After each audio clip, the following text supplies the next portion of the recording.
This is the regular meeting of the Sunshine Ordinance Task Force, called to order at 4:10 on July 1st, 2015. Mr. Young, would you call the roll, please? On the call of the roll, Member Wolf. Present. Wolf present. Cobra absent. Member Pilpil.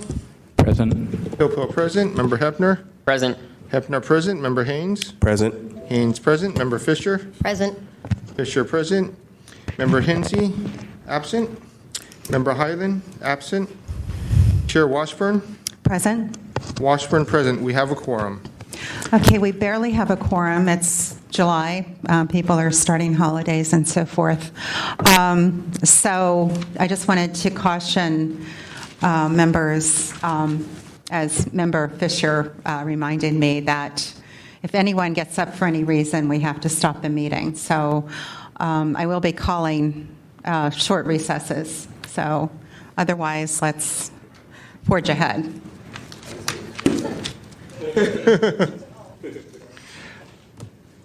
There are no agenda changes that I know of. All right. Public comment on that, please. Excuse me, there's nothing to comment on, sir? No. There should be an agenda change, Chair Washburn. At the complaint committee, Okay. they agreed to consolidate 52 and 54 into a single hearing. And We can address this once we get to that. what I'm saying is that you should just move agenda items 5 and 6 into a single hearing. 5 and 6 together. Thank you. Thank you.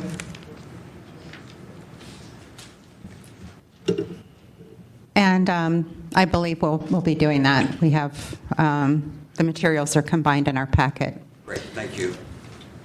All right. So, Mr. Young, would you call the next item on the agenda, Item number please? 2, file number 15063, complaint filed by Michael Trellis against District Attorney George Gascon and the Office of the District Attorney for allegedly violating Administrative Code, Section 67.25A and 67.29-5 for failure to respond to immediate disclosure requests in a timely and/or adequate manner, and failure to maintain a daily calendar wherein is recorded the time and place of each meeting or event attended.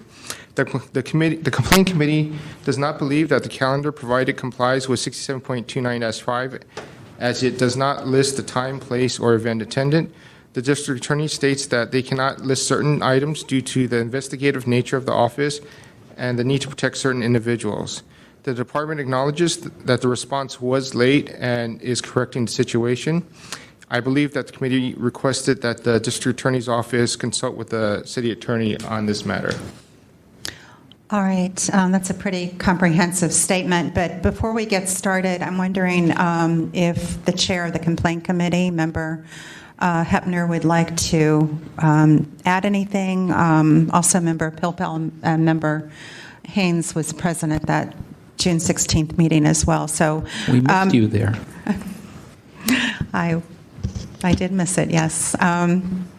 Yeah, I'm happy to add just a little bit more context to this matter. We heard this at the complaint committee on June 16th. In reviewing the file, we noted that the calendar that was produced, which starts on page 17 of today's packet, and this was a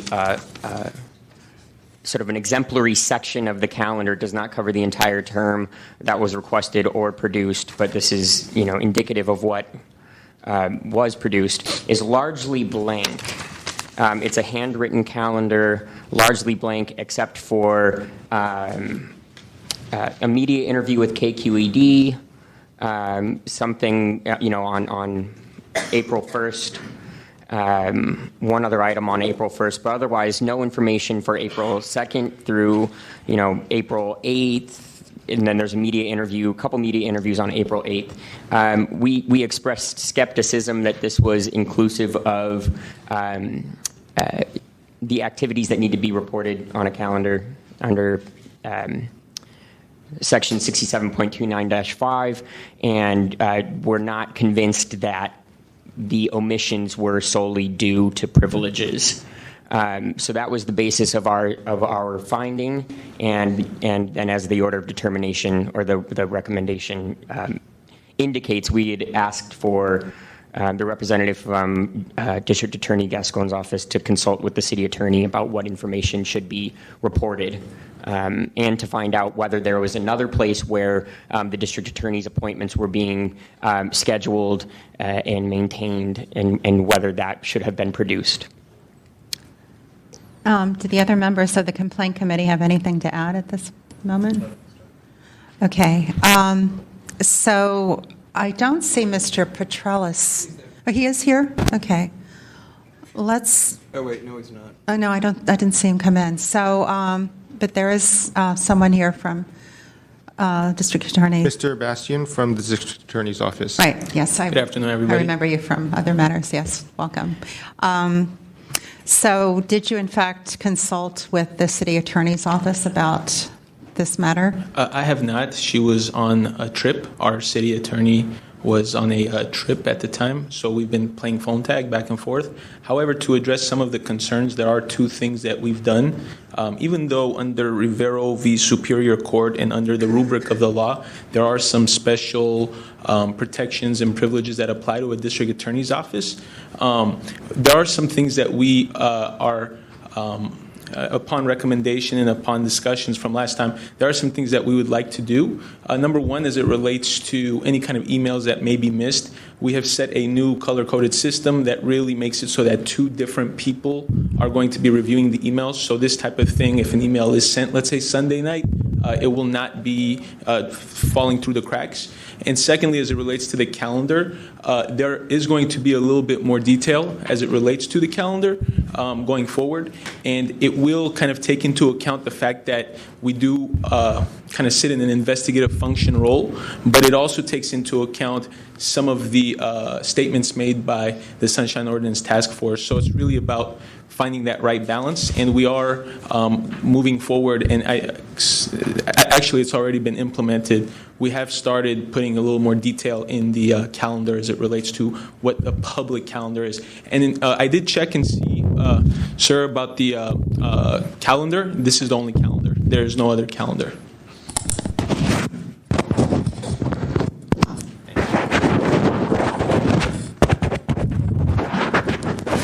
Alex Bastian.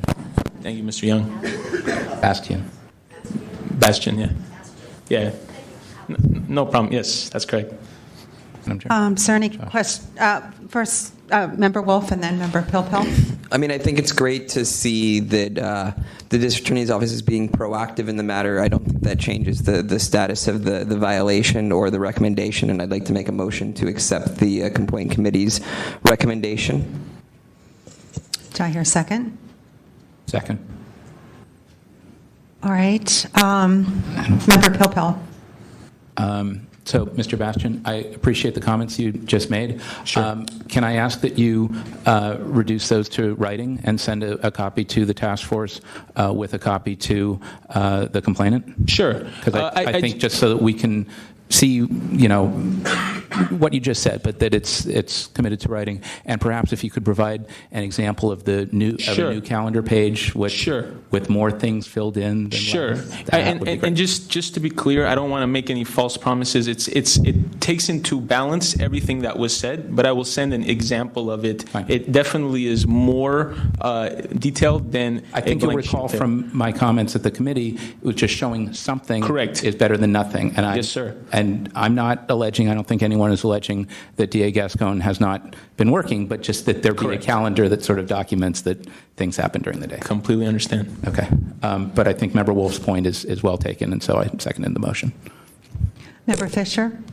Yeah, I have a question because, looking to my left and right, obviously, in order for anything to happen, we all six have to agree today. So I want to make sure we're all going to agree. My question, and maybe this is for you, Chair Washburn, or for Nick, I'm fine with, this was obviously a 25A violation. But for the 29-5, so what are we going to be saying? I'm okay with saying this is a violation, but are we just saying that we're going to go with Member Pilpel's request that all this happens? Because I want us to all come to, since consensus is the only way we're going to do anything today. That'd be at the call of the chair of any other That's actions why that I- happen after the decision. Okay. So then let me let Chair Washburn respond.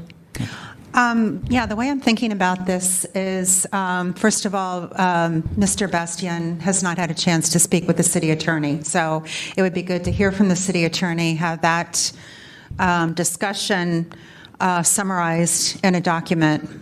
And I think this should go to EOT because they're the committee that will look at this and determine if what the procedures you've put in place do in fact comply with the law and can work with you if other things need to happen. And also, other departments conceivably can learn from this. I've seen copies, for example, the public copies of the mayor's calendar, and it's a bit more detailed than this, but not much more. So I think we have a new amendment to the ordinance.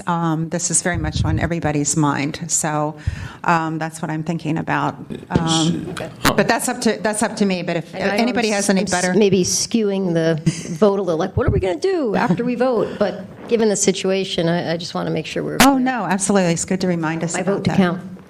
Member Pilpel. Yeah, so I'm looking carefully on the recommendation. I think there's a minor typo here on the third line for failing to respond to an immediate disclosure request.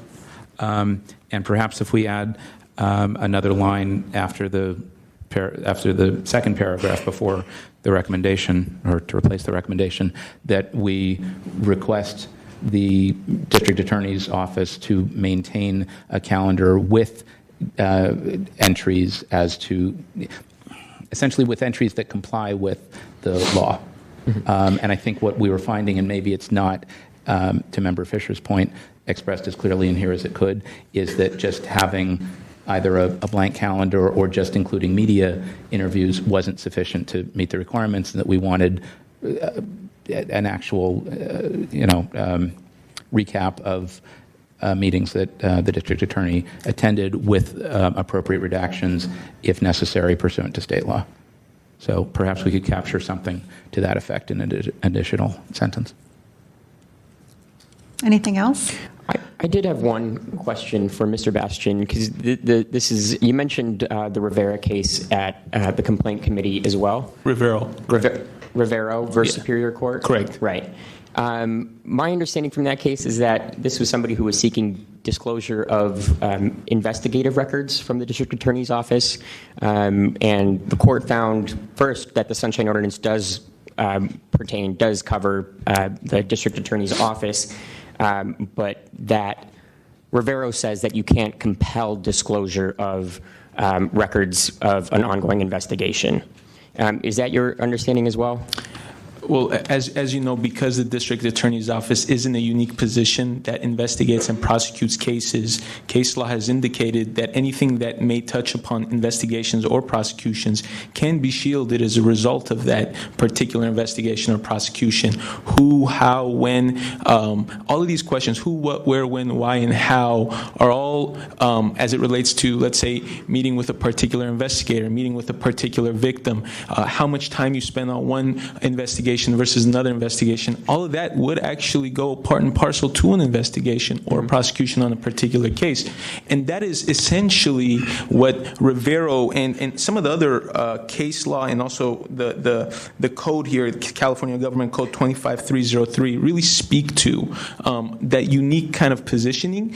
That being said, understanding and respecting what the Sunshine Ordinance Task Force is all about, and understanding and respecting what was indicated earlier, I think there is a common ground, if you will, where a change in terms of how things are labeled and what is being put on the actual calendar can be facilitated in a way that does not compromise an investigation, because I'm confident that the Sunshine Ordinance Task Force would never want any kind of investigation or prosecution to be compromised. I'm confident that the Sunshine Ordinance Task Force wants there to be a healthy balance with all the different components in front of us. And so, given that, that is essentially what Rivero stands for. Right.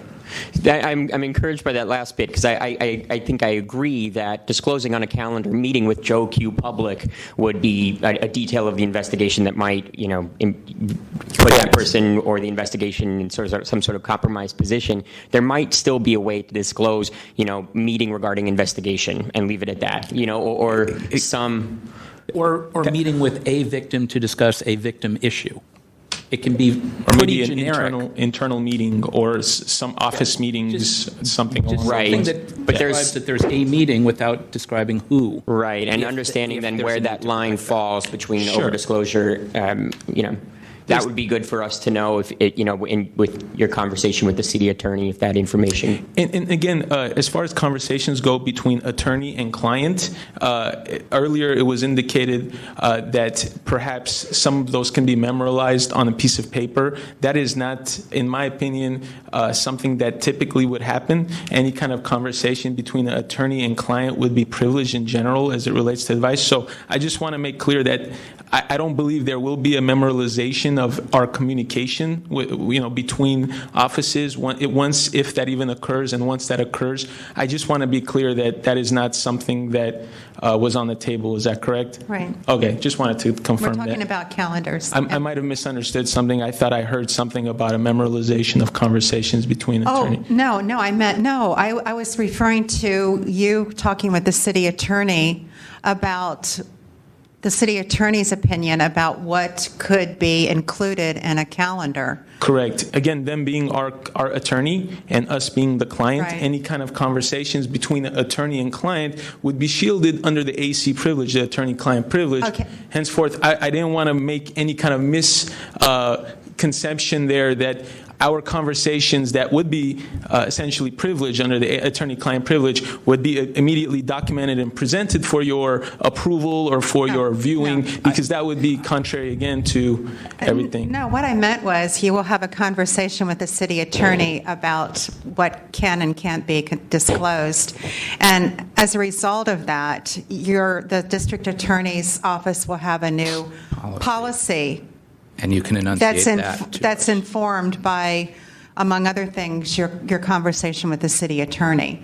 But in the end, we're hoping that you come up with a policy that you feel that passes muster with the city attorney and that you can use for public disclosure of what the district attorney does during the day. And that policy you could then share with us in some summary fashion. Right, exactly. Not the advice that led to it, but where you say, we'll include this, we won't include this, we'll mask this. I think Yeah. Member Member Wolf. Wolf? That's what I was echoing on him. Okay. All right. So at this time, I'd like to hear from members of the public The motion is to accept the Complaint Committee's determination that the Sunshine Ordinance Task Force has jurisdiction and accept the recommendation that a violation of Administrative Code Section 67.25A and 67.29-5 has occurred. Is there any public comment on the motion before us? Members of the task force, Ray Hartz, Director, San Francisco Open Government. I think this is a very, very timely discussion. I'll be honest with you, knocked over with a feather when the Board of Supervisors voted 10-1 to require them to have a calendar. The only thing that I sometimes am concerned about is the fact that we all seem to be dealing in some sort of a surreal world. It's almost as if they're claiming we don't keep calendars. None of us has a calendar. None of us knows when we're supposed to go to court. None of us knows when we're having a meeting. None of us knows when the staff is meeting. I don't have a calendar. I don't have a paper calendar. I don't have a phone calendar. I don't have a tablet calendar. And then they produce a calendar, as in this case, where 5, 6, 7, or 8 days of pages are completely blank. And the assumption seems to be, well, okay, so you had an entire week and a half of business days where you discussed absolutely nothing that could be disclosed. Nothing. Nothing at all. Good job if you get it. Okay, yeah, and it really is questionable. We seem to start out with this given that why are we discussing calendars? None of us keep any. And these calendars have been kept for years. They've always been public records. And there has been a continual fight about disclosing the information. And when they come in and they start going on and on and on and on and on and on and on and on about confidential data and attorney-client privilege, everybody here knows that. It's in the law. The law specifically says certain things can't be disclosed. And for a bunch of attorneys to come in and go, oh, well, we're afraid we're going to disclose this and that might be illegal, whatever, it's kind of, what? You're a lawyer. You know what can be disclosed and what can't be disclosed. And if it can't be disclosed, you don't disclose it and you explain why. That's what the law says. It's what it said. I've been doing this for 8 years now, and that's what it's always said. So let's start out with the idea that everybody keeps a calendar. A significant portion of what they do during the day can be represented on that calendar in some way that is not going to conflict with attorney-client privilege or some other protected issue. And let's move forward. But I'll be honest with you, I can see us a year from now, 2 years from now, going through the exact same issue with other cases. Thank you. Is there additional public comment? Thank you, Chair Washburn. I'm Patrick Marinette Shaw on my own time.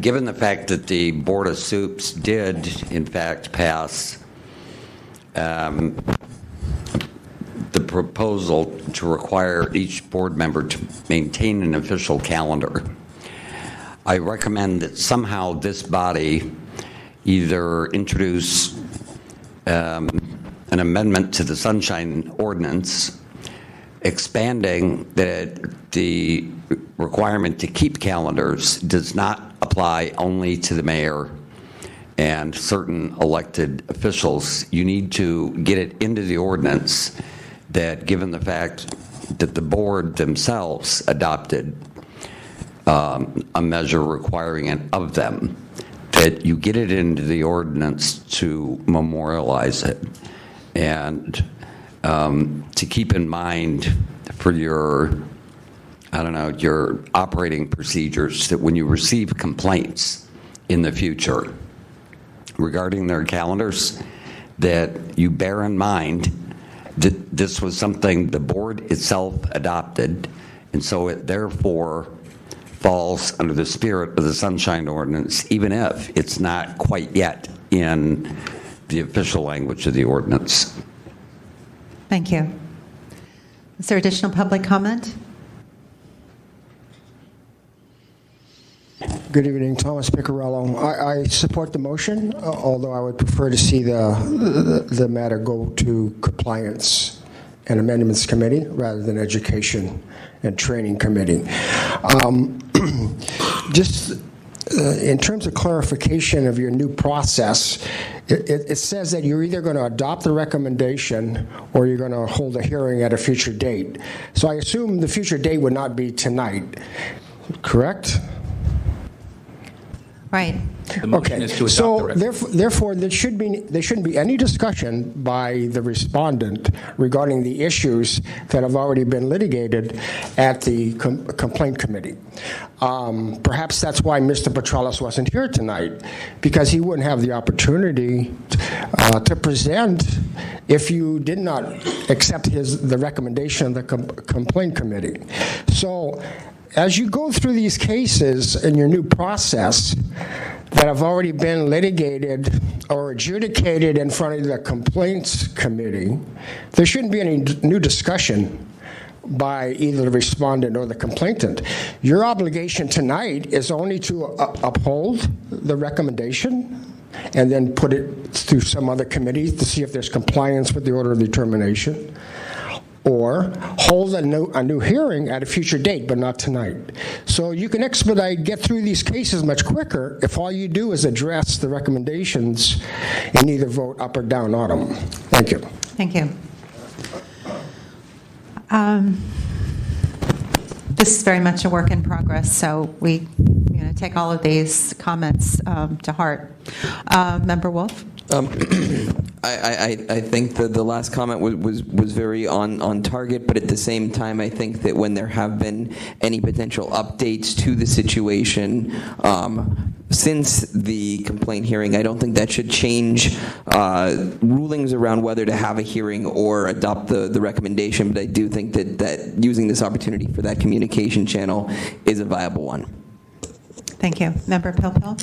I agree with Member Wolf. And just to Mr. Bastian, I'm not going to include this in a motion, but just a suggestion to you. I believe this particular provision was in Prop G in 1999, so it didn't exist before then. I don't know if your office still has records going back to District Attorney Hallinan and Harris, but you might want to look, if you have those, how their calendars compared to what you had. Just a thought. Just to respond to that, the practices have not changed with this administration. In fact, the practices are identical to what occurred in the prior administration. But as just to respond to that particular issue. Okay. Thank you. Thanks. At this time, Mr. Young, would you call the roll on the motion, please? On the motion, Member Wolf? Aye. Wolf, aye. Copra absent.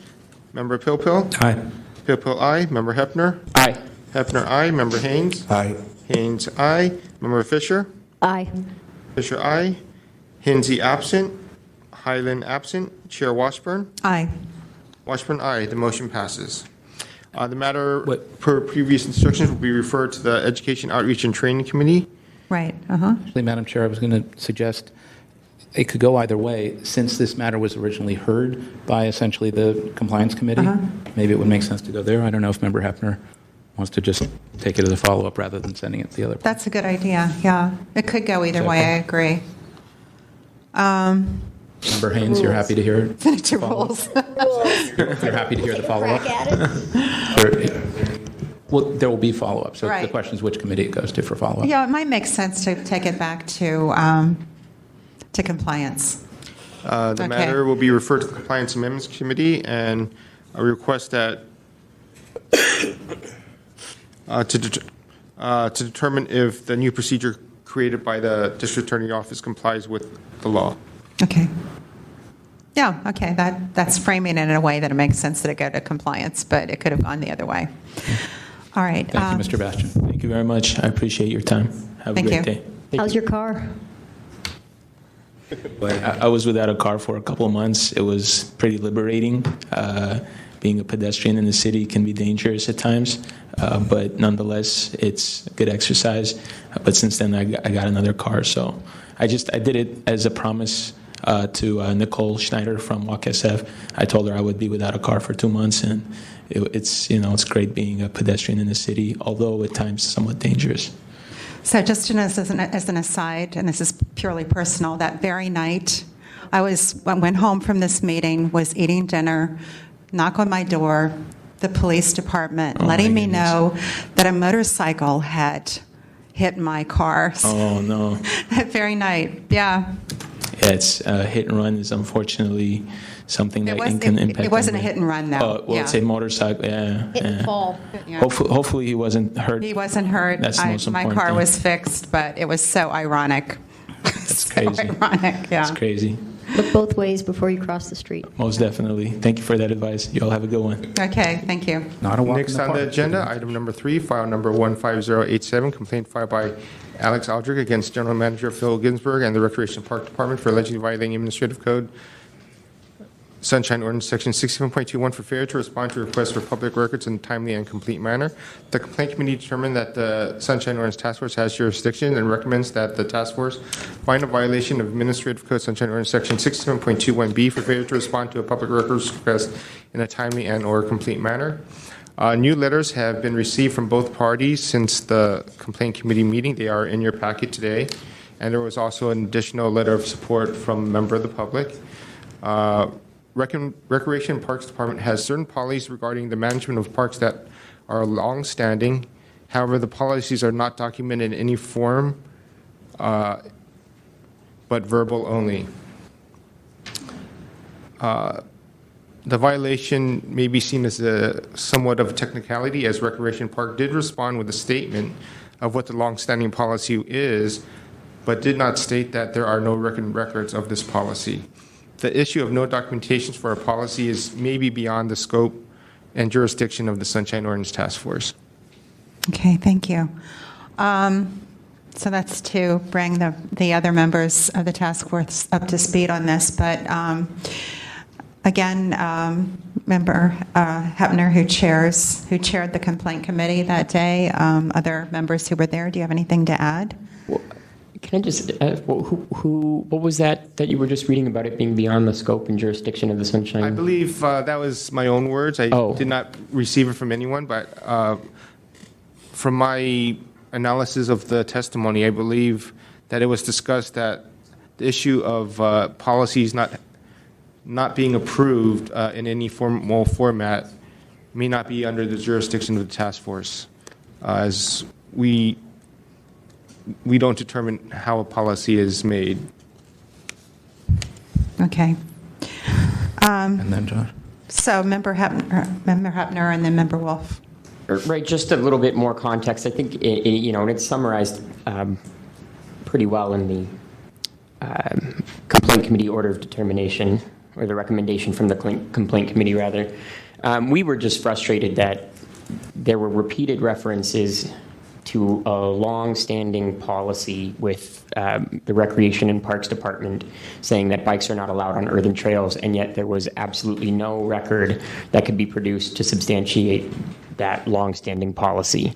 So the way that Rec and Parks justifies enforcing this prohibition is by posting signs under Section 3.02, I believe, of the Rec and Parks Code. And the signs can state there is no biking on this trail. And that's one way of communicating that. But otherwise, outside of posting a sign, there was repeated reference to this longstanding policy and no idea where this longstanding policy came from, whether it's passed down through oral tradition, or there was just, we were left sort of, with questions. So I'm noticing now that in the communication from Rec and Parks on June 25th, 2015, they double down on this and they write, and I'll quote, the Recreation and Park Department has a long-standing unwritten policy that bikes are not allowed on earthen trails except in the interior greenbelt and portions of Golden Gate Park's oak woodlands. Therefore, in the interest of transparency and in the spirit, if not the letter, of Administrative Code 67.21 subsection B, the department provided a detailed explanation of our policies governing bicycling on earthen trails under our jurisdiction and how those policies help the department fulfill its mission of park stewardship and land management. So it's a fairly specific policy, I'll note, for not having been codified ever anywhere, and that was our concern. And we wanted to push on Rex and Park to dig a little bit deeper and find some codified policy, which apparently does not exist still. So, I think the options are to accept the recommendation, but I don't know that compels Rec and Parks to codify the policy, or what if that achieves the result that we want, or whether that result is outside of our jurisdiction. Or, the alternative is to just say that, they complied and that there is in fact no written policy and that they conveyed information to the complainant, but that, that's just not, it doesn't exist. So I'm wondering, when I was reviewing this, so the violation that was found was that they did not tell the complainant that, no, there is nothing in writing. So, but this is the information. It's unwritten policy.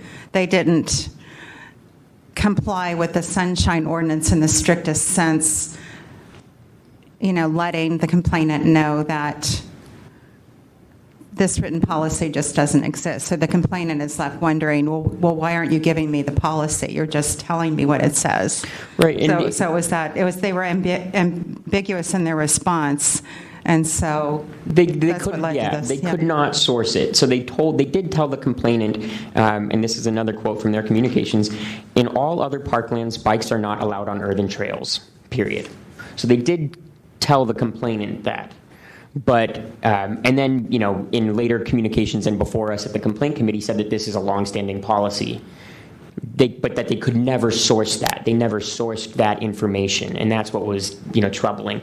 And if Rexham Park can sort of make these ad hoc sort of, regulations via posting a sign here or there without any public process, and we confirm that there is no public process for the regulations that end up on a sign, then does that not, is that not a bit troubling that the Rec and Parks Department can make regulations without any public process whatsoever, and then, simultaneously cite that there are longstanding policies that they're adhering to that they can't source or they don't have codified anywhere? How is the public supposed to know or participate in that policy making or be aware of the policy that ultimately exists?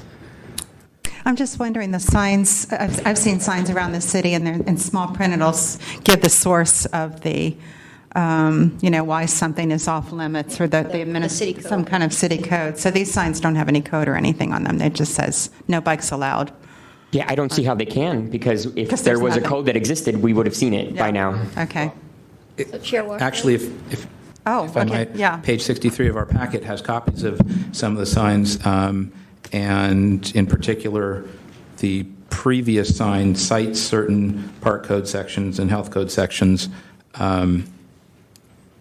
but in relevant part to the complaint, there is apparently no code section that restricts bicycle use on trails in the way that Rec Park is suggesting. Okay, so there might be codes that restrict Other things. dogs and Yeah. camping and all that sort of thing. I think Okay. Member Wolf and then Idaho. Member Wolf? I had a quick question.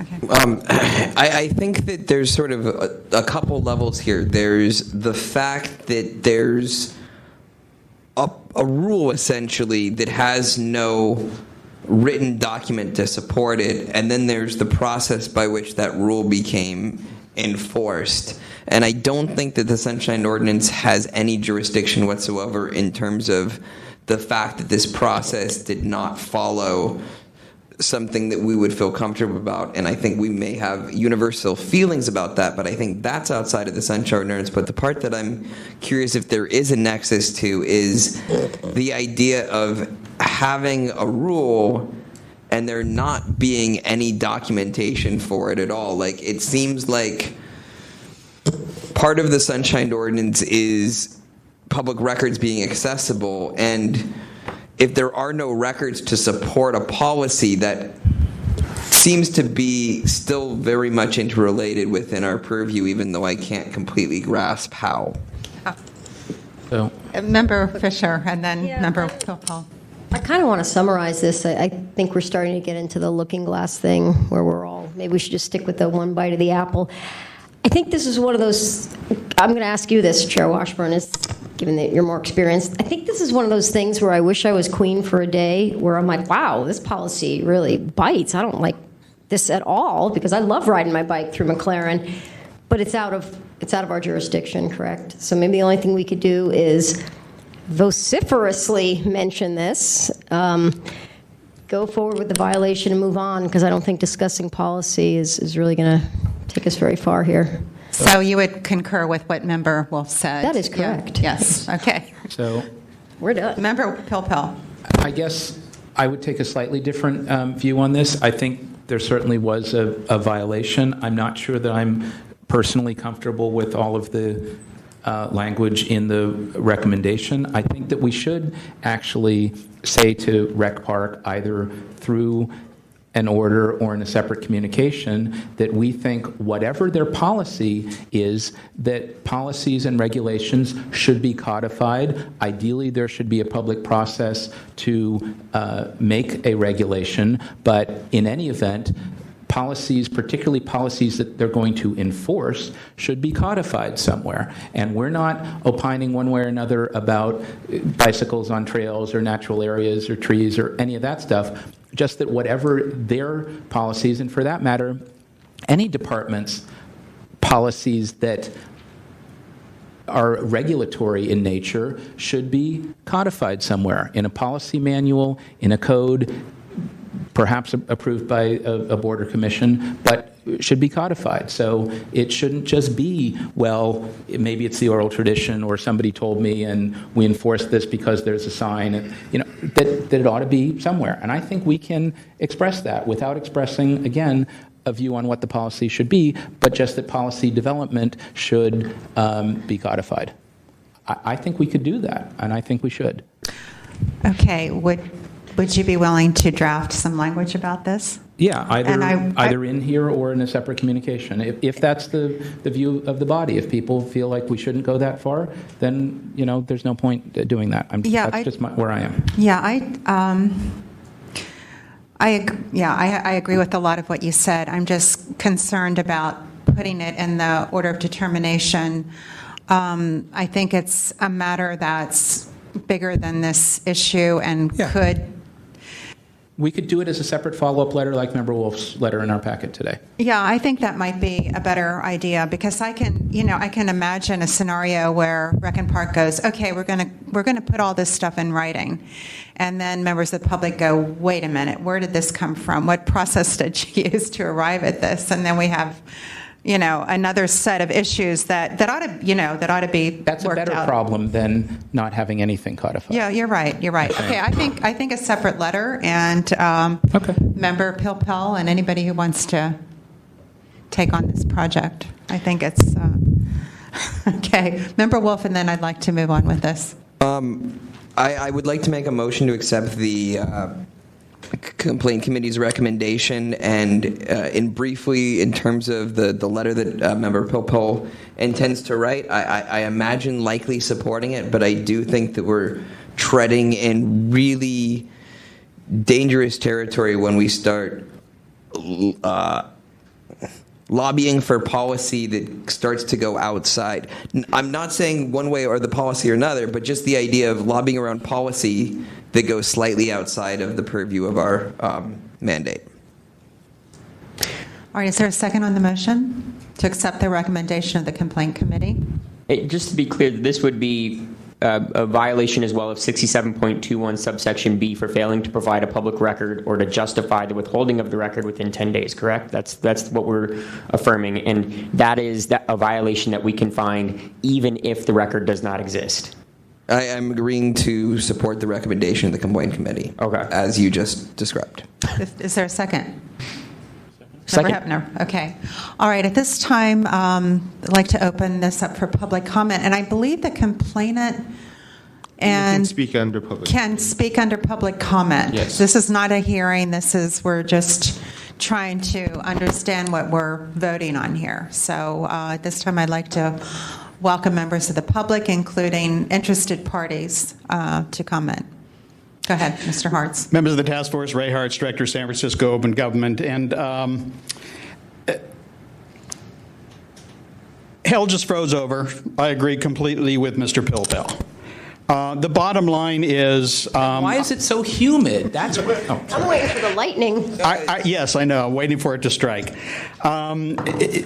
Basically, I just spent the last week with the Veterans Administration fighting over it, and on Monday I got one answer, on Tuesday I got a different answer, on Wednesday I got a third answer, and on Thursday I went to VA and I went through the manuals and found out that all four of the people were wrong. And if you don't have policies codified, then you take the chance of you're going to get an answer based on whoever you happen to by luck get. If you get somebody who's been there for 6 months, they may tell you one thing. If you get somebody who's been there for 14 years, they'll say, well, this is the policy. But I disagree with the idea that there's nothing in writing, because any policy had to be implemented by someone, whether it was the Parks Commission, whether it was the director of parks and whatever. Somebody had to have made that rule. And they at some point had to promulgate it to somebody else. Send them an email or whatever. So there has to be, unless you want to say, oh, we all woke up one day and had a memory that there was a rule, but none of us can remember anything where it was discussed. So if they wanted to, they could go back and say, 3 years ago at Park and Recs, we had a discussion about the bike trails, and we made the determination that this was the policy. And whether or not they decided to write a written policy to put in the manual is regardless. They could refer back and say, at this meeting of the Parks and Rec Department, we agreed that this was the case. And since the Recs Department runs this thing and they determined that was the policy, That's the basis. And here's the minutes for that meeting. And it would completely satisfy the request. But if you leave it to the point where it's like, okay, well, if you want to put it in writing, you don't want to put it in writing, it also leaves it to the point where anybody, and I'm not saying everybody would do that, but anybody who wants to can make up anything they want to. And unfortunately, that is anathema to open government, because basically the whole right of equal protection is I can go and read the law or read the regulation or read the policy or read the procedure, and I can see where it says specifically what I am and am not allowed to do. If that doesn't exist, not even anyway, there's no way I can tell whether or not I'm breaking the law or not. Thank you. Good afternoon. My name is Carolyn Johnston. I'm the president of the San Francisco Forest Alliance. We're interested in these signs for a related reason. We represent park users, including people who like to go and wander around, maybe on our bikes, maybe with our children, climb trees, pick flowers, etc. And these signs went up several years ago, all of a sudden saying stay on the trails. For example, up on Mount Davidson, in Glen Park, in Pine Lake Park, where kids used to go up and build forts up on the hills and things like that. And in addition to the signs saying you can't do this anymore, they started putting up fences, closing off certain areas. And I know that this is because it says significant natural area. This is because of the natural areas program, because they wanted to put in native plants and things like that. And so large areas of the park that previously were available for people to play in were now off limits because of the signs, because of the fences. Now, I have sat down with Phil Ginsburg, and I have talked about these fences, and I've gotten in arguments with him. He said there are no fences there. I know this. I know there are no. I went down to the park the next day. There are fences there. At a Prozac meeting where this issue came up, one of the representatives of Brecken Park, I got up and in support of the bikers and said, we're also concerned because we want our children to be able to continue to climb the trees and build forts and do all these things. And I basically got laughed at, saying that's ridiculous. Nobody's saying your children can't climb a tree or build a fort or pick a flower, except that's exactly what the signs say. They say no picking of wildflowers or plants. So you have the people at Brecken Park denying that these policies are in place when they actually are. They're signs. So I did a Public Records Act and Sunshine Act request too, and I've done follow-ups. I have them here. Now, I realize they're not before you right now, but I've had the same result, which is I asked for documents, anything having to do with these policies, restricting access, signs. I got almost nothing. And I sent a follow-up saying, but there are these signs, and they're different signs in different places. Who decided where they go? Who wrote these signs? I want to see drafts. I have not received a single indication in all of the documents. They've sent me things like invoices. I don't know who wrote the language that's on these signs. There is nothing in the documents that I received. So they not only deny that this is the policy, they won't even tell us whose idea it was within the department to put up these signs. And I just think that's totally crazy. And it's got to be a violation of something. Well, I'd like to urge you to file a complaint with us. And or we may get the same result here, so. You know. Yeah, I'm changing my mind about what to do with this going. And in terms of if there is any request pending, I'd like to make a request, seeing as this sort of this ongoing issue of the next time it comes up with, if she does, that it go to the main task force and not the complaint committee, because it seems like having the Rexon Park there for the full committee to interview would be of value at this point in time. I think we're going to hear from Rec Park in a moment. Okay. All right, this is getting interesting. So, Tom Borden, and I'd just like to point out that Alex's original request, he got a response written by Denny Kern, and the response said, basically, we put up signs to restrict bicycle riding in areas where it's inappropriate because it's dangerous or the trail's too narrow or for whatever reason. So basically it says you can ride your bike anywhere. We don't put up signs.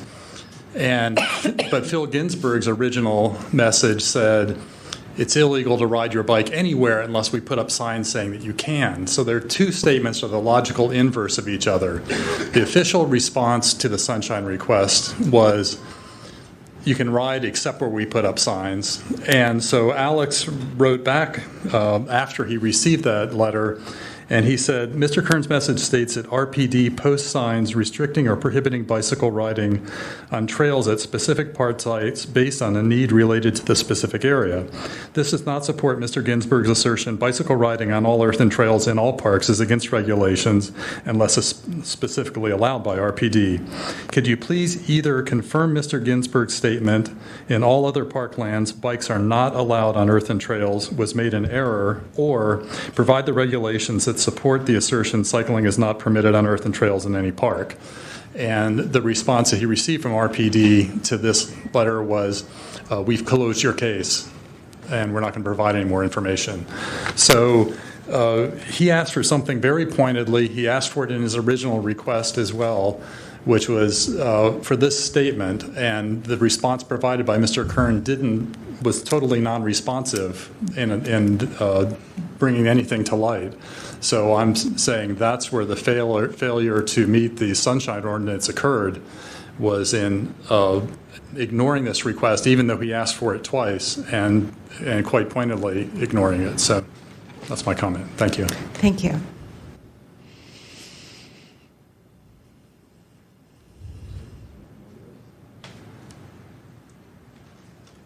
Good afternoon, task force members. I tried to go last in order to hopefully address all the points that are raised, and I'll just note that I have not nearly enough time to do what I believe. Could you identify yourself, please? My name is Eric Pulowski with the Recreation and Park Department. Once again, I don't have nearly enough time to go to address everything that's being raised here. I'll focus my comments on 2 points. One is jurisdiction. The Sunshine Ordinance requires us to disclose all documents. It does not require us to formulate information, formulate data, compile data. In responding to the request, there is no written record of our policy regarding bicycling on earthen trails. We do post signage pursuant to Park Code 3.02. And so in terms of responding to the request, we explained our policy. We did not explain that there are no written records, and we did in our June 25th letter apologize for that. I'll reiterate that apology and apologize specifically to Mr. Aldrich. That was an error, and we regret that error.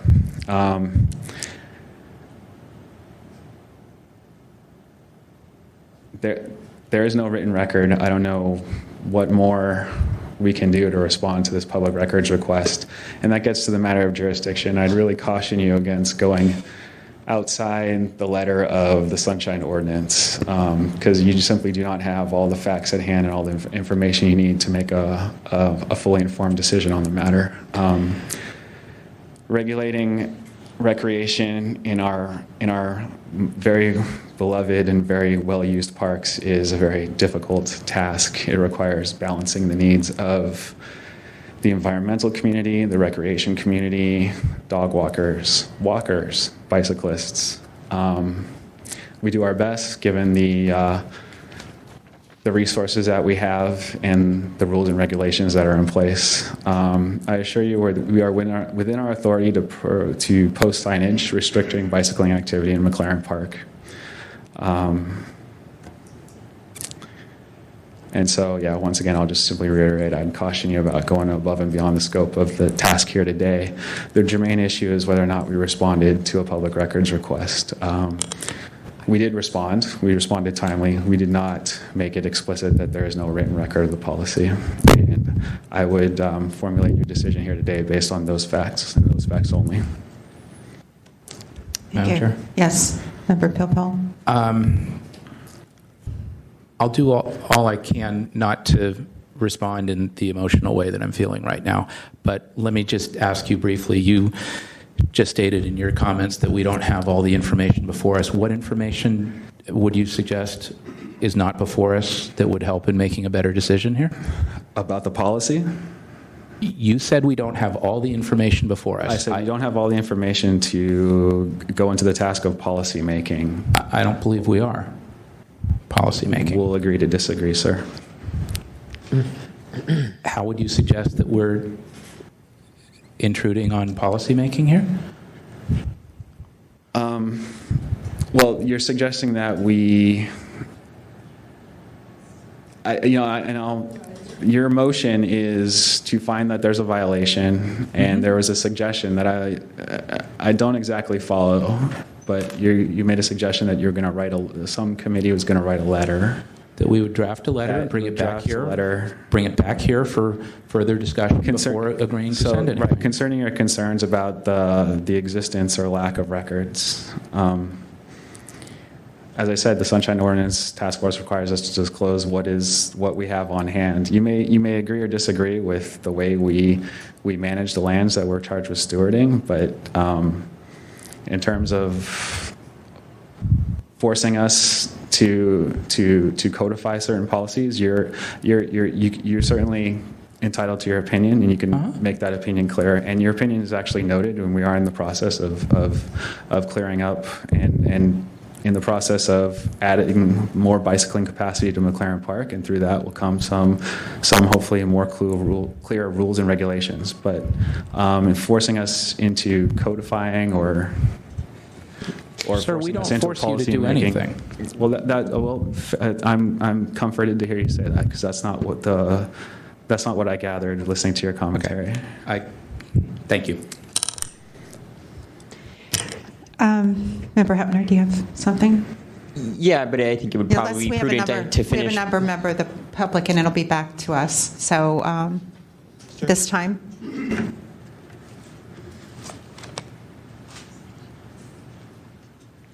My name is Alex Aldrich, and I want to say that Phil Ginsburg and the Recreation and Park Department did know that they were not supposed to use 3.02 in the fashion that they are using it for no bicycles or anything else. Is that in 2007, 2009, under Ginsburg, they were trying to enact homeless policy by using 3.02, and they were told not to do it. And in 2013, they started working with Scott Wien in regards to park hours, because that was also part of the problem that they were having with the homeless, is that Recreation and Park Department does know what they're doing by using 3.02, and they have nothing codified to restrict usage for bikes, and the sign should be removed. And I do recommend that they are found in violation of the Sunshine Ordinance as well as the San Francisco Charter. Thank you. Thank you. Is there any additional public comment on the motion? Thomas Piccirillo. It's hard to opine on your motion without knowing the content, substance of Mr. Pipel's letter. Assuming that it's consistent with the recommendation of the complaint committee, I'm in favor of it. I'm a little troubled, though, by the process here. You invited public comment on your motion, and then you allowed one of the parties to speak on it. So I'm troubled how the process is now working. If you're asking for public comment, then Parks and Rec, respondent, or the complainant shouldn't be speaking on your motion. But assuming Mr. Pipel's letter is consistent with the recommendations of the complaint committee, I'm in favor of it. Thank you. Is there additional public comment? Okay, the matter's back with the task force for some final comments before we vote. Member Wolf. I think that we should really separate the proposed letter and go ahead and bring that to a future meeting and just look at what's before us on the committee's recommendation and deal with those as two separate things. Member Pilpil. So just to clarify, because there seems to be some confusion, I will draft a letter. We will bring it back to a future meeting for discussion and action, just as Member Wolf drafted a letter for consideration later tonight based on a past case. So we're going to vote on the motion, which is to accept the recommendation, and I will separately draft a letter and bring it back. And that's what I thought was happening. I just wanted to make clear for everyone in the room. Thank you. All right, Member Hepner. So I want to follow up on some current concerns that I think at least some of the rest of us are having. We have two options, either to accept the recommendation or to reschedule it for a full hearing before the task force. We have additional information that was provided to us now that sort of renders the recommendation a little bit dated. The new information being that there is no policy that exists. So in some sense, Rexham Park then could be perceived to have complied with their obligation to produce records or not produce records that don't exist because there was no record that existed. However, and I would suggest that we do have some authority over what records are being maintained, and that's derived from Section 67.29-7 that requires that the mayor and all department heads shall maintain and preserve in a professional and business-like manner all documents and correspondence, including but not limited to letters, emails, drafts, memorandum, invoices, reports, and proposals. I think that's where this violation now is heading. And I am willing to make a motion to reschedule this for a full hearing before the task force to determine whether what Rexham Park is telling us right now, i.e. that no policy exists, is in compliance with Section 67.29-7, requiring that records be maintained in a professional and business-like manner. So that's where my thinking is now. So, Member Pilpel, and then I have some thoughts. I think Member Hepner, I'm not with you on that right now. I would just refer back to page 60 of the packet. The subject request from Mr. Aldrich.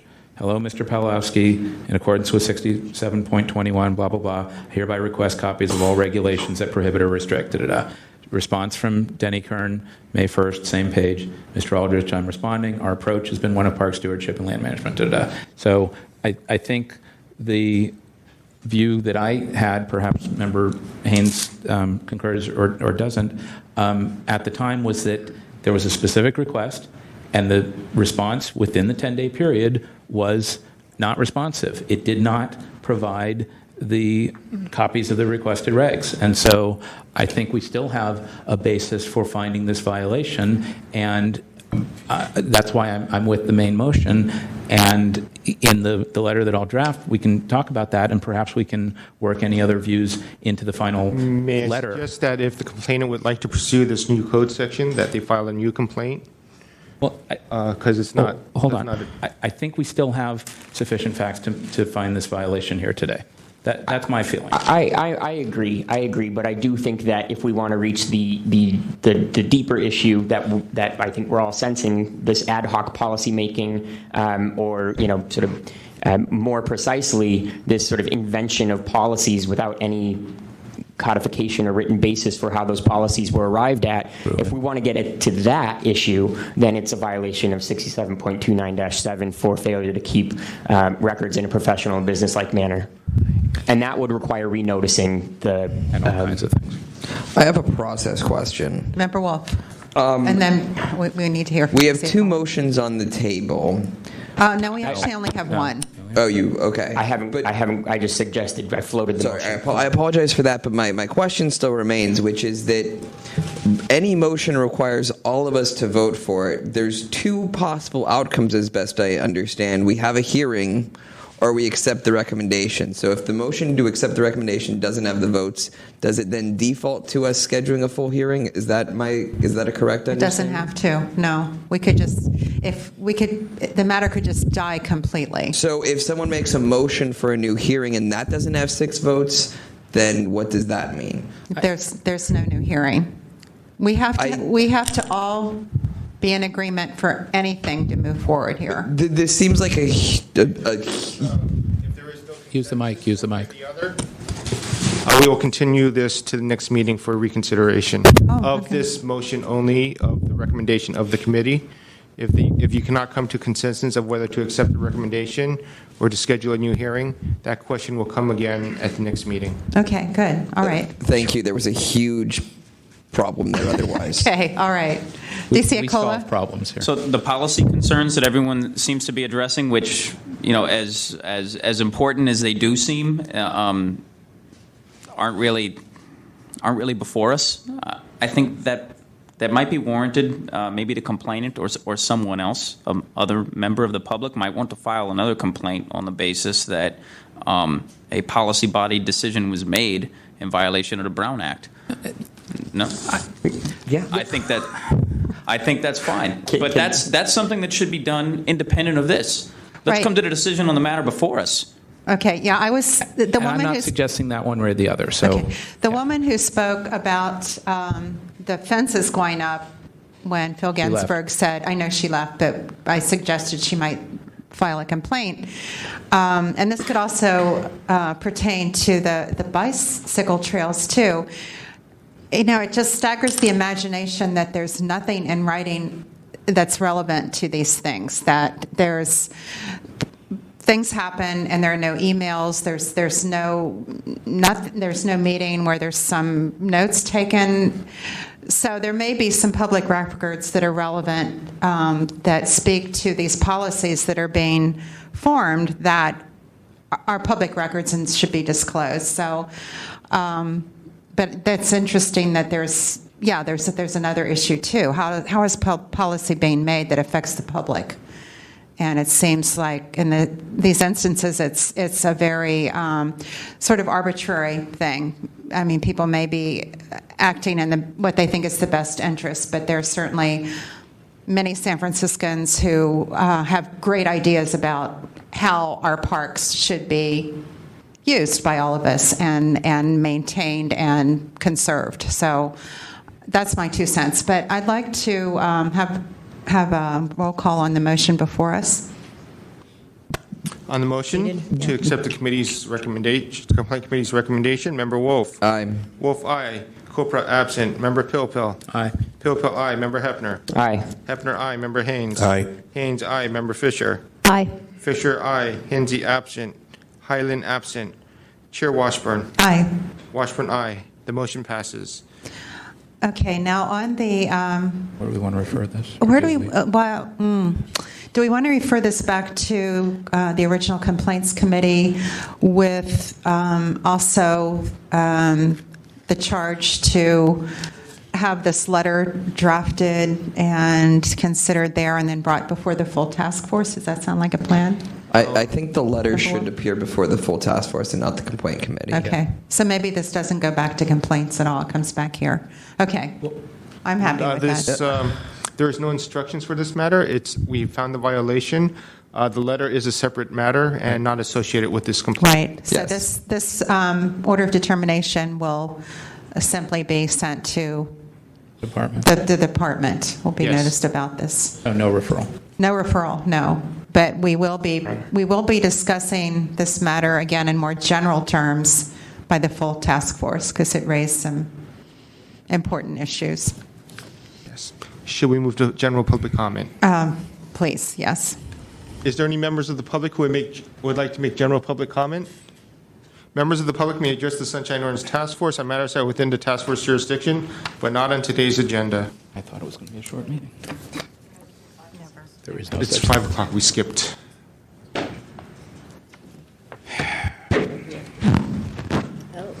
Members of the task force, Ray Hartz, Director of San Francisco Open Government. As you can see from this list on the screen, I currently have 23 orders of determination from this task force relating to various issues having to do with city government, but they're probably all fall into two separate camps. Camp number one is a denial of the ability to make public comment at a public meeting. The second is a denial of access to public records, which to make public comment, you have to have the records. And basically, I have run into numerous situations where, for example, Luis Herrera the city librarian, used his position as a city department head to withhold public records of the library, which ultimately, after 2 years struggle, led to him being convicted by the Fair Political Practices Commission for getting thousands of dollars of gifts from an outside group he was supposed to be monitoring, and then filing statements of economic interest for 3 consecutive years that he got nothing from them. So basically, he just said, well, I don't want anybody to know that I've gotten $5,000 a year worth of gifts from a group that I'm supposed to be overseeing and I'm not overseeing, so I will just not give Mr. Hartz the records. I would like you to consider the amount of time and energy that I have put in to these various cases. These are just the ones I have won. And it is really kind of discouraging when you get treatments like we did at the last Sunshine meeting.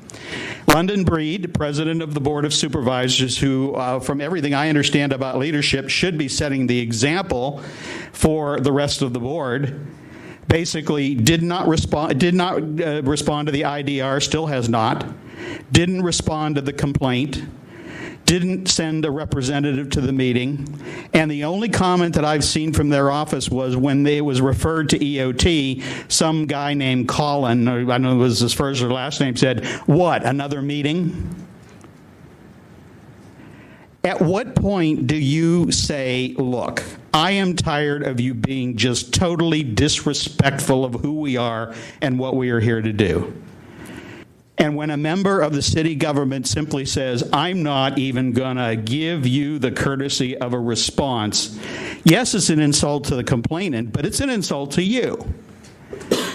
And then when it results in a hearing where you say, well, they aren't here because they didn't send anybody, so we'll have to continue this, it just puts an added burden on the complainant. And I have to wonder at times whether they do that intentionally. If Mr. Young sends out a complaint to a department and they don't respond within the 5 days, I would say wait another week and send them a follow-up letter and say, do you intend to respond to this? And if they don't respond to that, that should be brought out at the hearing. Thank you. Is there additional public comment?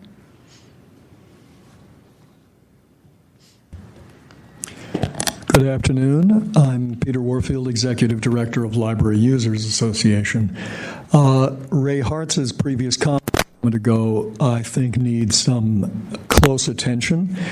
I think that there have been some unfortunate evidence that your own procedures and your own rules are not being followed and, in fact, are being chaotically altered at times in ways that are not supported by your own written procedures. You've got some double secret procedures. For example, the complaint process that I look on item 8 of your documents says, number 4, if the complaint committee finds the SOTF has jurisdiction. Number 5, the complaint is then scheduled for a hearing at the next meeting of the Sunshine Ordinance Task Force. This procedure of having the complaint committee make a recommendation and then not having a hearing here and arguing over whether the respondent or the complainant should be allowed to speak is apparently completely undocumented. And that's just chaos for members of the public. And probably anybody else as well. What Mr. Hartz was talking about sounds to me like you simply ignore scofflaws who not only allegedly violate the rules, but then ignore your own procedures or even make fun of them, as in the example that he gave. I think you need to schedule something to discuss what your procedures actually are and whether it's appropriate to change the procedures on the fly with no documentation, and what you should do about people who basically spit in your eye on your own procedures. Weak and delayed enforcement and response and no action taken when you are simply ignored or other things simply encourages scofflaws. It encourages people to say, oh, they're not going to do anything about it. We'll just ignore the law. And you're essentially aiding in the negation of the law itself. I have a problem with the scheduling of Library Users Association complaints. We filed complaints that were scheduled, all four, out of sequence with other complaints for today. We asked immediately 2 days after getting notice that there would be a hearing. We asked that there not be a hearing. And then a week later heard that our request was received, but we would not be heard in August. Why? We were already beyond the 45-day deadline and out of sequence with others ahead of us. The best I'm hearing now is by word of mouth September, and that's wrong when we've been told we are getting hearings based on the sequence of receipt of complaints. Thank you. Thank you. Is there additional public comment?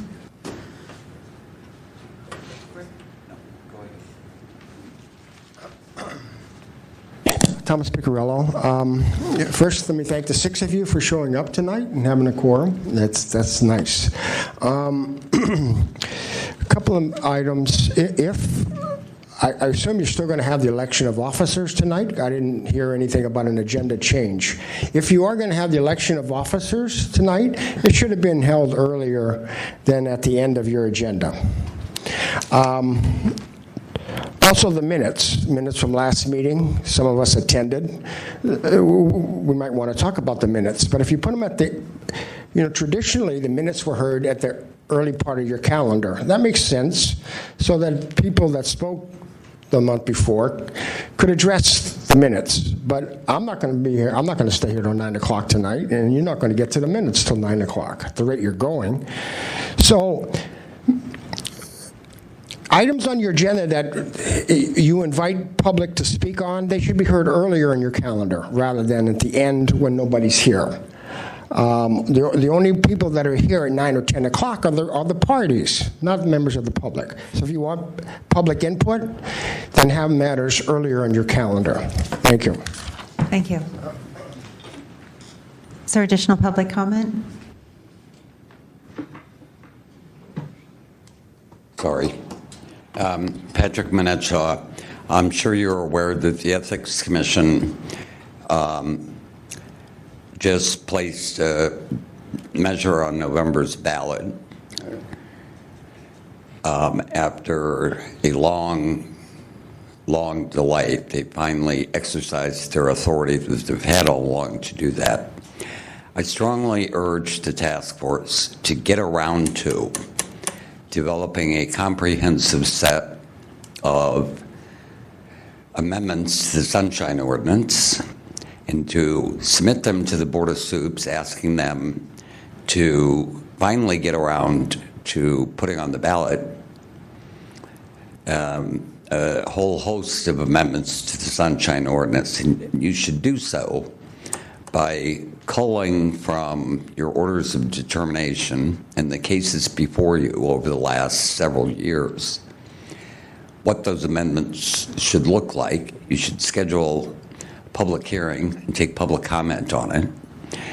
But just as the Ethics Commission dragged their feet on fulfilling their mandate of placing measures on the ballot directly, you guys are failing your mandate to make timely recommendations for enhancing and strengthening the Sunshine Ordinance. It's about time you do it. And I would like to think that if you start now, you might have something ready for the November 2016 ballot. Thank you. Thank you. Is there additional public comment? Okay, seeing none, Mr. Young, would you call the next item on the agenda, please? Next on the agenda is item number 4, file number 15053, complaint filed by Patrick Winnick Shaw against Olson Lee, Maria Benjamin, and Eugene Flannery, Mirror's Office of Housing and Community Development, for allegedly violating Administrative Code Section 67.21, 67.241A, 67.25A, 67.26, 67.27A, and 67.29-7A for failure to respond to immediate disclosure request in a timely and/or complete manner. The Complaint Committee determined that the Sunshine Ordinance Task Force has jurisdiction and recommends that the task force find violation of Administrative Code Section 67.25A for failure to respond to immediate disclosure requests in a timely manner. It is my understanding that the department did provide records responsive to the request. However, due to the size and complexity of the records request and the volume of the response, it was difficult to digest and determine if it was difficult to digest. Either the information was provided or did not exist. The parties should work together in the future to be sure that the request is fulfilled and is fulfilled in an understandable format. The department acknowledges that a response was late. All right. At this time, let's see. This was heard before the Complaint Committee that met on June 16th. Member Hepner, would you like to share any additional information? And Member Pilpel and Member Haynes, please feel free to add to what he has to say. Yeah. So briefly, just the summary of the complaint. The complainant sent a series of IDRs on January 19th, 2015. In total, sort of 8 categories or 8 items were requested. And after sort of parsing through each one of these, the complaint committee determined either that the record requested did not exist, or it did not exist in the format that the complainant requested, and that additional analysis would have to take place on the existing records to get to the result that the complainant requested. That analysis, the Mayor's Office of Housing does perform some of that analysis, we learned, in an annual report, but that annual report is prepared, had not been prepared yet for the time periods that were being requested, or alternatively did not contain the specific type of analysis that the complainant had requested. Additionally, we did determine that the data that was produced did answer some of complainant's questions after some additional analysis was conducted. So that is all to say that we encouraged the Mayor's Office of Housing to work, to continue working with the complainant to answer some of his more specific analytical questions to the extent that they were required to under the Sunshine Ordinance, but did not find that they had failed in their obligations under the existing complaint. Member Pilpel? And just to add a little more, because there were 3 separate complaints filed by Mr. Monette Shaw against MOHCD and retirement that we're talking about in items 4, 5, and 6, but as relevant to item 4, there were requests made on January 19th and 22nd that were not responded to until January 27th. So this is simply a timeliness violation that we're recommending finding. And I believe MOHCD acknowledged this at the hearing. All right. Members of the task force, do you have any questions of members of the complaint committee? Is there a motion to accept the recommendation? So moved. Is there a second? Second. All right. At this time, public comment, and parties can speak as members of the public on this one. Well, thank you, Chair Washburn. So in tonight's packet, the page numbers have changed from the page numbers at the complaint committee hearing. But if you will look at page 87, you will see that there's some redacting in the single file that was provided in response to 3 separate detailed requests. Each of those detailed requests that I placed on January 19th had nothing to do with the requests I made on January 22nd. Nor do they have anything to do with the complaint number 52 and 54. They're totally separate issues. that I ask that you not confound. So during the complaint committee hearing, Mr. Flannery indicated to me that when they provided me with several Excel files a year ago, back in 2014, that they had taken the time to cull through hard copy records and to compile a few Excel files that they graciously provided me that in 2014. I'm still having a hard time believing what was said at the complaint committee, that they don't maintain those lists that they had provided to me and instead rely upon this single file. That can't be. You'll see on page 87 that there are redactions, I believe, for 4 particular loans. But elsewhere, possibly on pages 94, 95, 101, and 102, you will see that they had provided me an Excel file in 2014 showing that there were 10 to 12 public safety officers who had applied for one of these loans. Now, since that loan program is by lottery, are you telling me that they maintain the lottery by going to hard copy files and culling through hard copy records every time somebody bumps or drops off a lottery list? They also claim they have a waiting list, and yet there's no way of discerning on that single file that they provided on page 87 who's waiting versus who's been issued a loan. I maintained at the complaint committee hearing that they are not maintaining records in a business-like manner if, instead of having individual Excel files that provide the various kinds of waiting lists or lottery lists, that they're culling through paper records to reply. That's not good business record keeping. So I believe that the recommendation is a little bit weak and that you need to beef it up, finding that they are not maintaining records in a business-like manner. Thank you. Is there additional public comment on this matter? Commissioners, Director, San Francisco Open Government, and I want to commend Mr. Manette Shaw because he is a person who has done something that represents a benefit to every city employee. Right now, their retirement system is talking about putting their money into these paper loans and all this other stuff.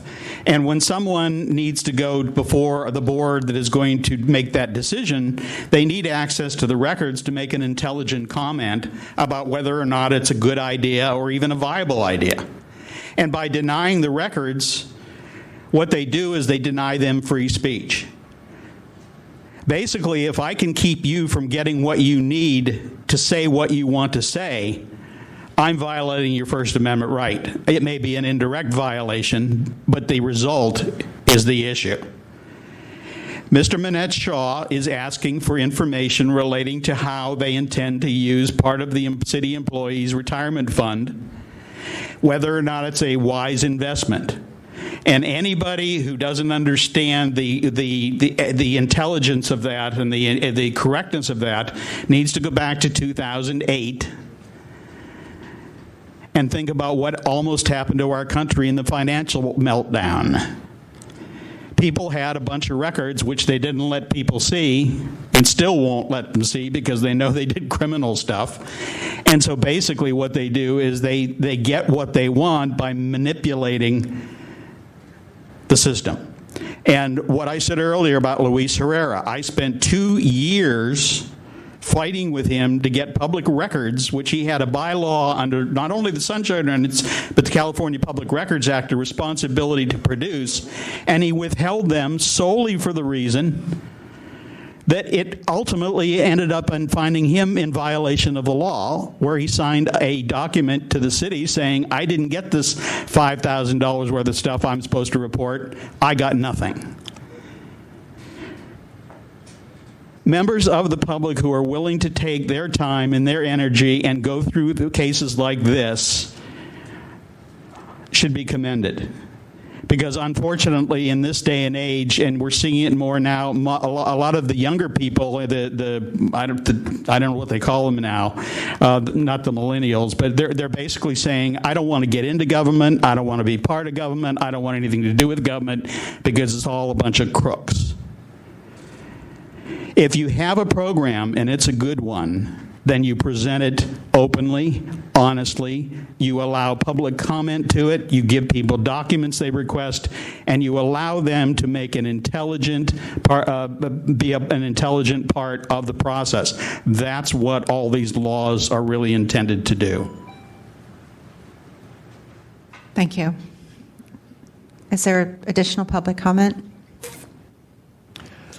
Peter Warfield, Library Users Association. We're not part of or a party to the complaint of Patrick Monet Shaw, but I did want to say briefly, I appreciate that the chair allowed Mr. Monet Shaw to present his case with a little bit of extra time than the 3 minutes that were allowed. Had you held a hearing in accordance with your own written complaint process, he would have had 5 minutes plus 3 minutes for rebuttal. And it's very troubling to me. Part of the purpose of Sunshine is to have open public hearings about matters that have been the subject of complaints. And there's no public hearing here today. Again, I read from your complaint process in your own procedures. Number 4, if the complaint committee finds the SOTF has jurisdiction, the complainant, respondent, and SOTF members are notified of the decision. 5, the complaint is then scheduled for a hearing at the next meeting of the SOTF, which has final say on the jurisdiction issue. And it goes on with what's required for a hearing. I think that not following your own procedures doesn't do justice to the complainant and to the openness of the process. I don't know what happened at the complaint committee other than they found jurisdiction in recommending a finding of a violation. There's been no discussion about that here, and there won't be anything about the discussion in the minutes. So unless the public then goes to another level of figuring out where the record on this will be, and it's not always obvious, where to find what and how to look for it and so on and so forth, they're, again, disadvantaged with respect to the public record. The Sunshine Task Force has also done other things that don't seem to be following its own procedures, which I won't take up now, but I do think that you need to follow your own procedures for the sake of the public and for yourselves. And if the procedures are different from somewhere along the line, you've talked about the Rec and Park Department. Where did it change? How did it change? On whose authority did it change? And what is the change? I'd also say that the whole mediation process is completely undocumented. Thank you. Thank you. For the record, to anybody listening to this and for members of the public, there was a full hearing held at the complaint committee where the parties were given 5 minutes and then 3-minute rebuttal, and there were lots of questions. So that's the process we're following, and that process is spelled out in a written procedure. Is there any further public comment? Okay, this matter is back with the task force. Member Pilpel. So just before we vote on this, I just noted one thing on the bottom of page 71. The please. Yeah. Okay. The recommendation that's ultimately going to become an order if we adopt it, can we add Olson Lee, the director of MOHCD, to the CC list? Yes. Thank you. On that motion, Member Wolf. Aye. Wolf, aye. Copra absent. Member Pilpil. Aye. Pilpil, aye. Member Hepner. Aye. Hepner, aye. Member Haynes. Aye. Haynes, aye. Member Fisher. Member Fisher, yes. Aye. Captain. Lost my spot. Hinsey absent. Highland absent. Chair Washburn. Aye. Washburn, aye. The motion passes. Can we take a recess before the next? Certainly, yes. Yes. Hold on. What do you want to do? What do we do with this? Does it need a referral?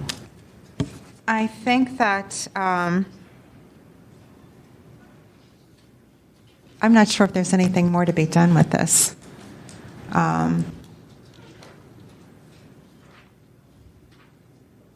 think we send the order of determination to the parties. There is no referral to committee. Would you like to take a recess at this time?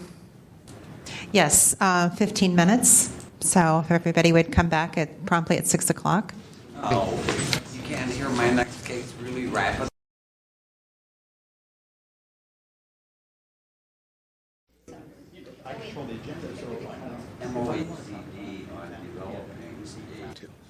All right, the regular meeting of the Sunshine Ordinance Task Force is called back into session at 6 o'clock p.m. Mr. Young, would you read the next item on the agenda, please? Yes. Item number 5 and 6 were heard concurrently during the complaint committee meeting, so they should be called together at this time. File number 15054, complaint filed by Patrick Mack Shaw against Olson Lee, Maria Benjamin, and Eugene Flannery, Mayor's Office of Housing and Community Development, for allegedly violating Administrative Code Section 67.21, 67.25, and 67.29-7 for failure to respond to immediate disclosure requests, to make available documents in any form requested that is available or easily generated by the department, and to maintain and preserve all documents and correspondence. Item number 6, file number 15052, complaint filed by Patrick Mitchell against Jay Hughes, Norm Nickens, Bob Shaw, and Victor Macras, San Francisco Employees Retirement System, for allegedly violating Administrative Code Section 67.21, 67.25, and 67.29-7 for failure to respond to immediate disclosure requests, to make available documents in any form which is available or easily generated by the department, and to maintain and preserve all documents and correspondence.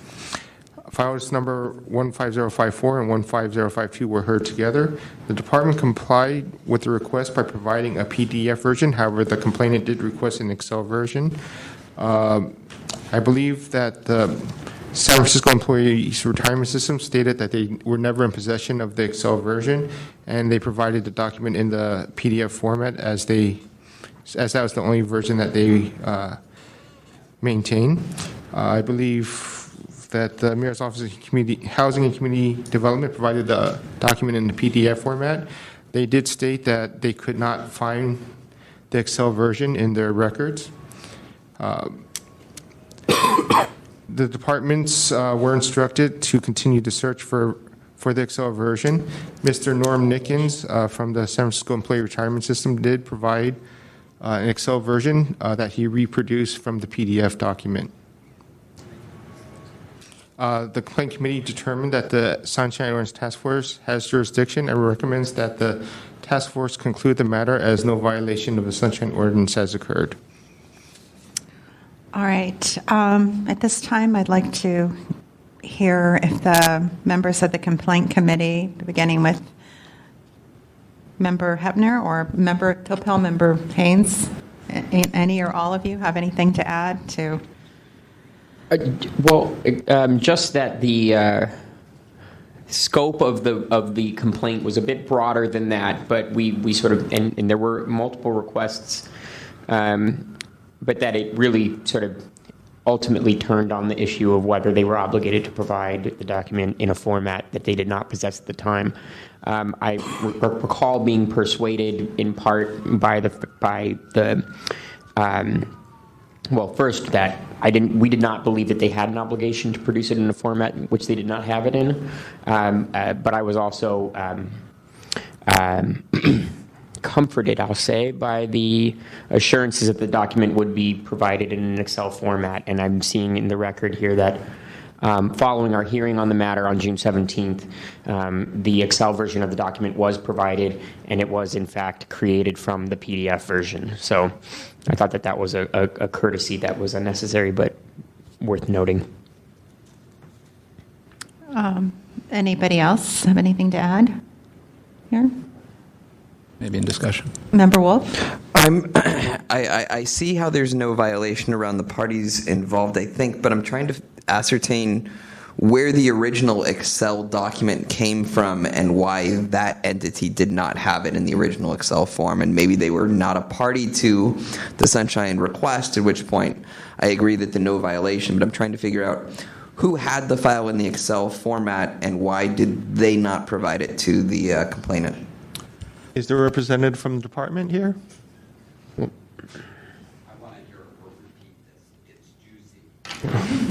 Excuse me. Good evening. I'm Maria Benjamin. Welcome. From the Mayor's. Thank you. Thank you. I'm finding it very interesting. Yes, I do know what happened with the Excel spreadsheet. The Mayor's Office. Mayor's Office of Housing and Community Development. The staff person that created the PDF never created an Excel spreadsheet before they created the PDF. They took the spreadsheet that has been given previously, took out the personal identification as like Social Security numbers and things like that that we cannot share, and saved it as a PDF.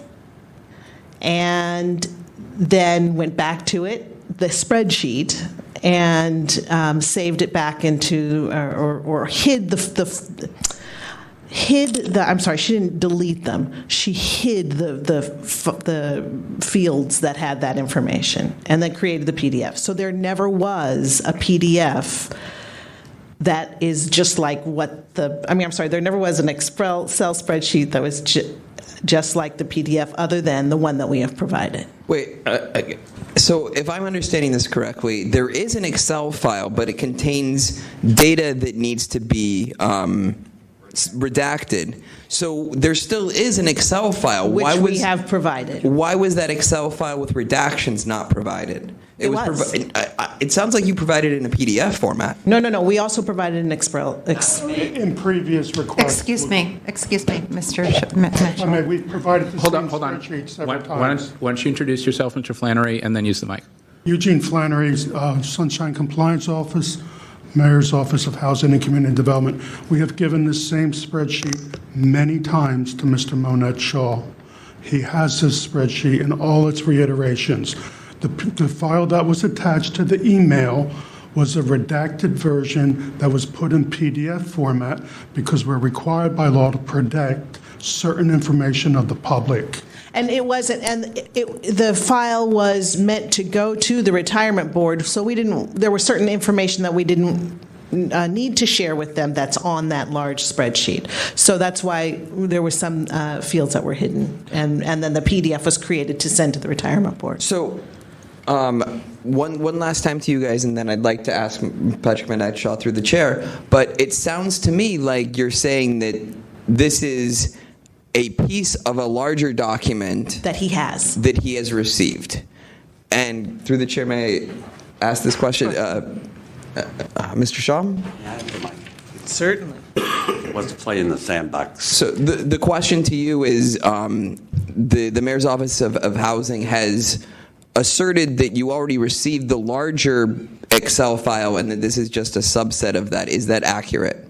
It is not. I would not want to call them lying. They have never, ever sent me any emails with any Excel attachments, period. It's not true. Okay. And what they testified to the complaint committee was the reason they could not provide me with the Excel file was because they had deleted it. And I made a point. Okay, Mr. Shaw, I think I've got what I need from you. I'm going to go back to the office for a second.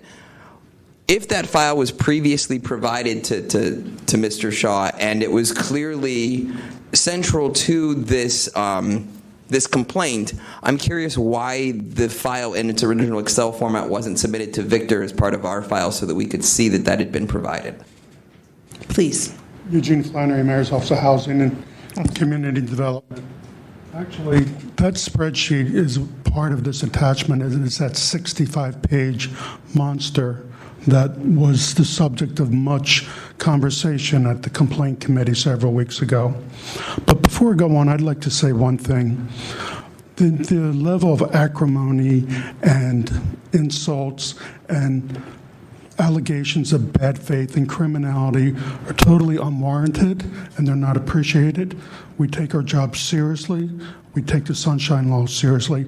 We do not come here to be insulted or to be spoken to in such a way as suggests that we are criminals.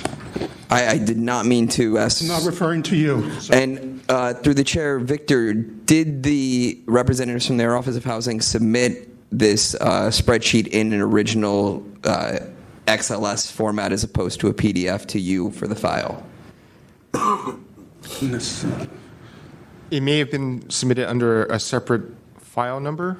Yes, there have been so many requests, sometimes 6 or 7 a day, and we basically sent the information many times. So what we did say in one of the responses is, you have the most recent updated Excel spreadsheet. It is our main database, and we've explained that. We don't create new spreadsheets all the time. We don't have the capacity. Our data needs are driven by statute, regulations, and funding constraints. Our mission is to provide affordable housing. But in order for me to see that there hasn't been a violation, I feel that whether Victor's able to pull it up and verify that that was submitted, or you guys can show it through some, I guess that would be a hearing later, yeah. that the document that he has the PDF from is wholly included in a Excel file that he already has received. We did explain that. You have said that, but I don't have the evidentiary. In an email to that we sent. Yes, I understand, but I don't have the documentation to verify that in front of me right now. We brought it to the complaint hearing several weeks ago, and it was, and it has been submitted several times to Mr. Monette Shaw, and it was part of the packet that the office sent out. So you may not have it here tonight, and neither do we, because we weren't prepared to bring it tonight. Yeah, I mean, I have the spreadsheet, but I can't see what format it came from when I look at it in the packet, so that's where I'm coming from. I understand.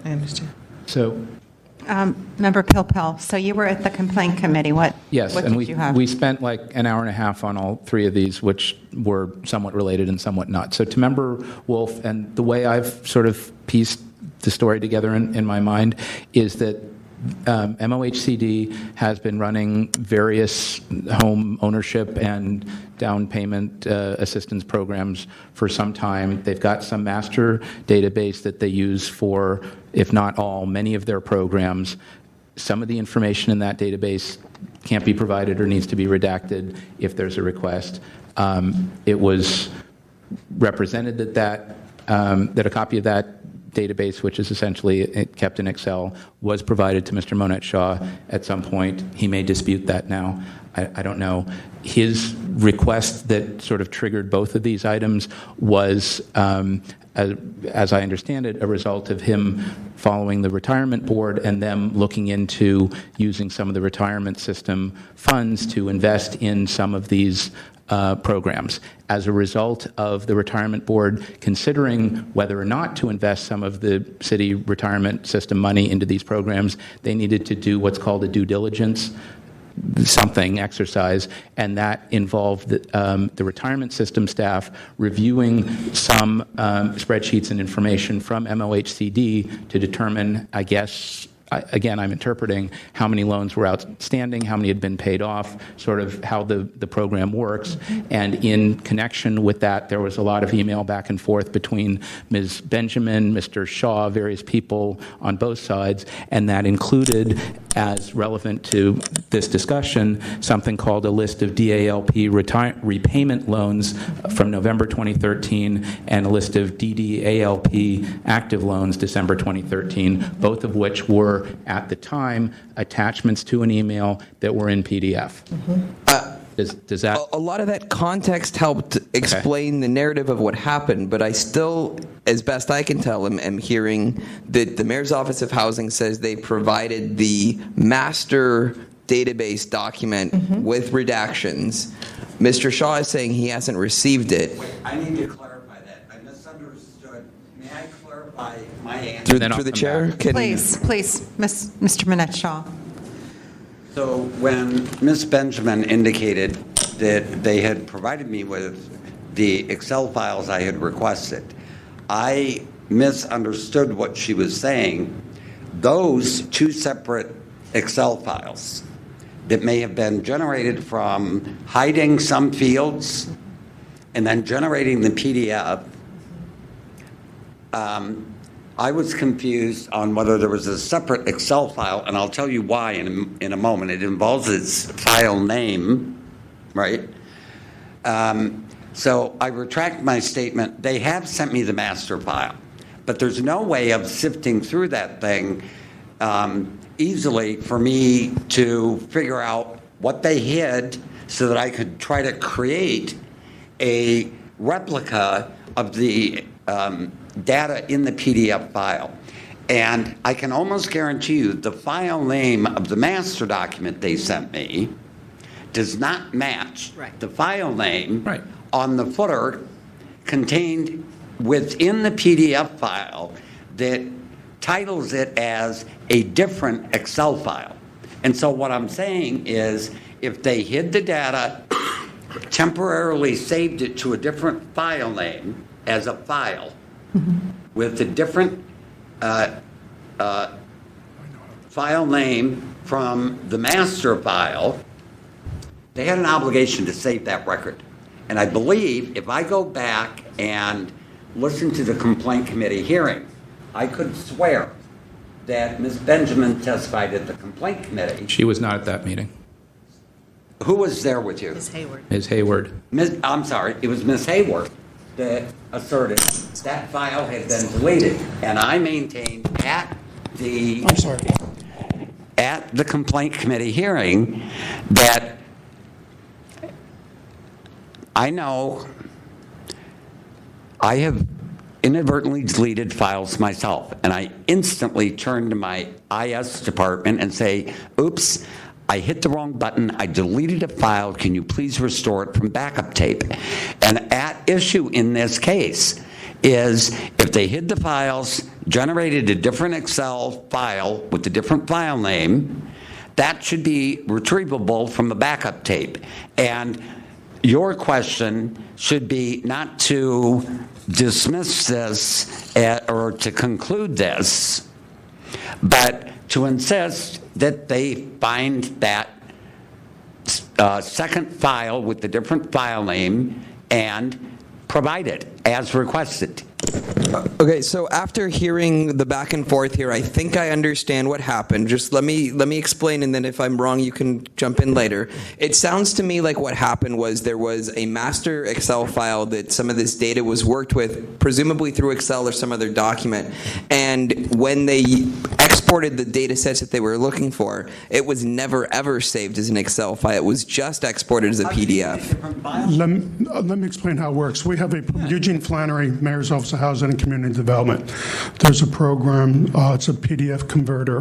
What we do is we print redacted Excel spreadsheets, not to a printer, but to a program, PDF converter, and it saves it as a PDF file. Right. So there's no Excel spreadsheet. So what happens, you get the, let's call it big MOH spreadsheet. I understand. Let me finish there, please. We get big MOH spreadsheet. We redact the confidential information. Then we print that redacted thing through the PDF converter. It saves it as a PDF file. Then you go to close the Excel spreadsheet. It says, do you want to save changes? No. So it saves it as the original Excel spreadsheet. That's how this works. I think that's what I just said. In listening to what I've heard today, it sounds to me like there's some less than ideal record-keeping practices in that changing the file name can be a little bit please allow me to finish. Please. Can be a little unclear. I don't think there's anything that's a violation here, but I think there are things that could have been done in a more seamless manner that would have eliminated some of this confusion. Beyond that, it sounds like the best practices might be to actually, when working in a database document, to go ahead and save it in its native form in addition to the PDF form, just so that it maintains its fluid data nature, not only for the public's use, but also potentially for your own. And then there would be this Excel document. Now, the reality is that that document never existed. It's outside our purview. I don't think you're obligated to do what I just suggested, but I do think it would be a better practice than what you guys have described. With that in mind, I'd like to make a motion to accept the complaint committee's recommendation on this matter and not find a violation. Is there a second? Second. And Member Pilpel, and then we'll take public comment. so I agree with the motion, but to Member Wolf, I disagree in part. I don't think there's been evidence tonight or at the complaint committee hearing of poor record keeping. We did have extensive discussion, I would say, at the complaint committee hearing about how they measure their programs and metrics and reporting, and comments about their annual report. We'll get to that. In no way did I say poor record keeping. I just said that there could be a more optimal.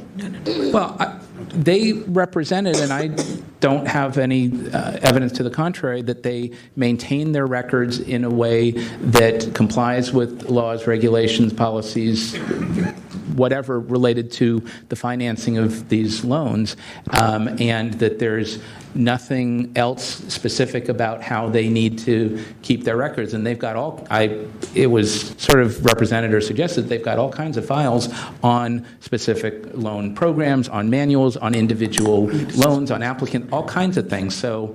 And again, I feel like you're misrepresenting. Okay, maybe I misunderstand. I feel that everything is above board, but that there's, Okay, and then specifically on the complaint, the emails back and forth were these PDFs, and as you just sort of teased out a little bit, there never was an Excel spreadsheet. So whether it was the request to retirement or the request to MOHCD, there never was an Excel spreadsheet backing up the PDF that could be provided. So let me turn for a second to the MOHCD representatives. Is there a way now, not necessarily asking you to do it, I'm just asking if there's a way to take the big MOH spreadsheet, for lack of a better term, either that exists now or that existed at some time, and extract from that the repayment loans in November of 2013 and the active loans as of December 2013, and sort of recreate effectively the data fields that are still in Excel rather than as a PDF. Is there a way to do it? Yes. Is it complicated? Yes, it's time-consuming and complicated. Okay. Is there a way with the spreadsheet that one of you could walk Mr. Monette-Shaw through the steps? Absolutely. Okay. And then he can have it, and he can add and subtract and whatever with all the fields. So maybe there's a way that... In fact, we actually wrote that out and gave him a little legend of how to find the different, but we haven't gone over it with him, but we would be happy to go over it with him. Okay, so I would encourage... that. Yeah. Okay. And I also just want to say that we would not have kept that. That was an email to another person. It wasn't something that we would have created and saved as an Excel, because it wasn't something that we were going to use again. It wasn't something that, and we tend not to do that because we don't want a bunch of spreadsheets around with that information on it. We want to keep all of that protected information on that master Excel spreadsheet. I hear what you're saying, but that was something we did on purpose for protection of our records. I think there's pros and cons on both sides. I do need to raise one point. I am the custodian of records for our department, Eugene Flannery for MOHCD. Part of the Sunshine Ordinance requires us to draft a record retention policy and to post it on your website. We spend a lot of time doing that in accordance with the statute, with the Brown Act, and with the regulations, and with the needs of the public, and with the needs of our consumers. They are the records that we keep. We're not able to keep drafts, and that is a policy decision that rests with the director. And I don't mean to say that you're outside of your jurisdiction, but we really do take our record-keeping responsibilities seriously in the context of being able to provide affordable housing to low-income people. The more money spent on administrative tasks takes away from that.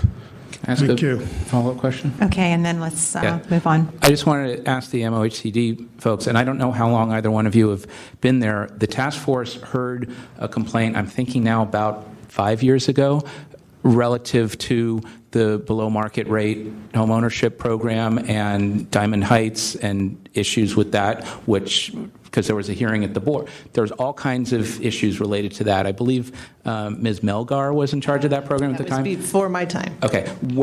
To your knowledge, were there lessons learned there about record keeping, and did some of that inform your record retention policy and how things happen? It was a different program, different issues, Yes. but there was a lot of this, and there was a lot. Mr. Monette Shaw is concerned for different reasons, but there was a lot of unhappiness with that program, the record keeping, and all kinds of things. In fact, we're even doing more improvements on record keeping in the very near future. Okay, So, and our comments about the annual report were taken. Ms. Benjamin has recently come on board within the past 2 years and has taken considerable time and effort to consolidate the records in accordance with all the requirements we need to face, and it is an enormous task. It's just. And some of these programs were in different departments and different requirements and all over the place. Yeah. Okay, it's the headache is coming back. Okay, got it. Thanks. Okay, thank you so much. All right, the matters. Public comment? A public comment?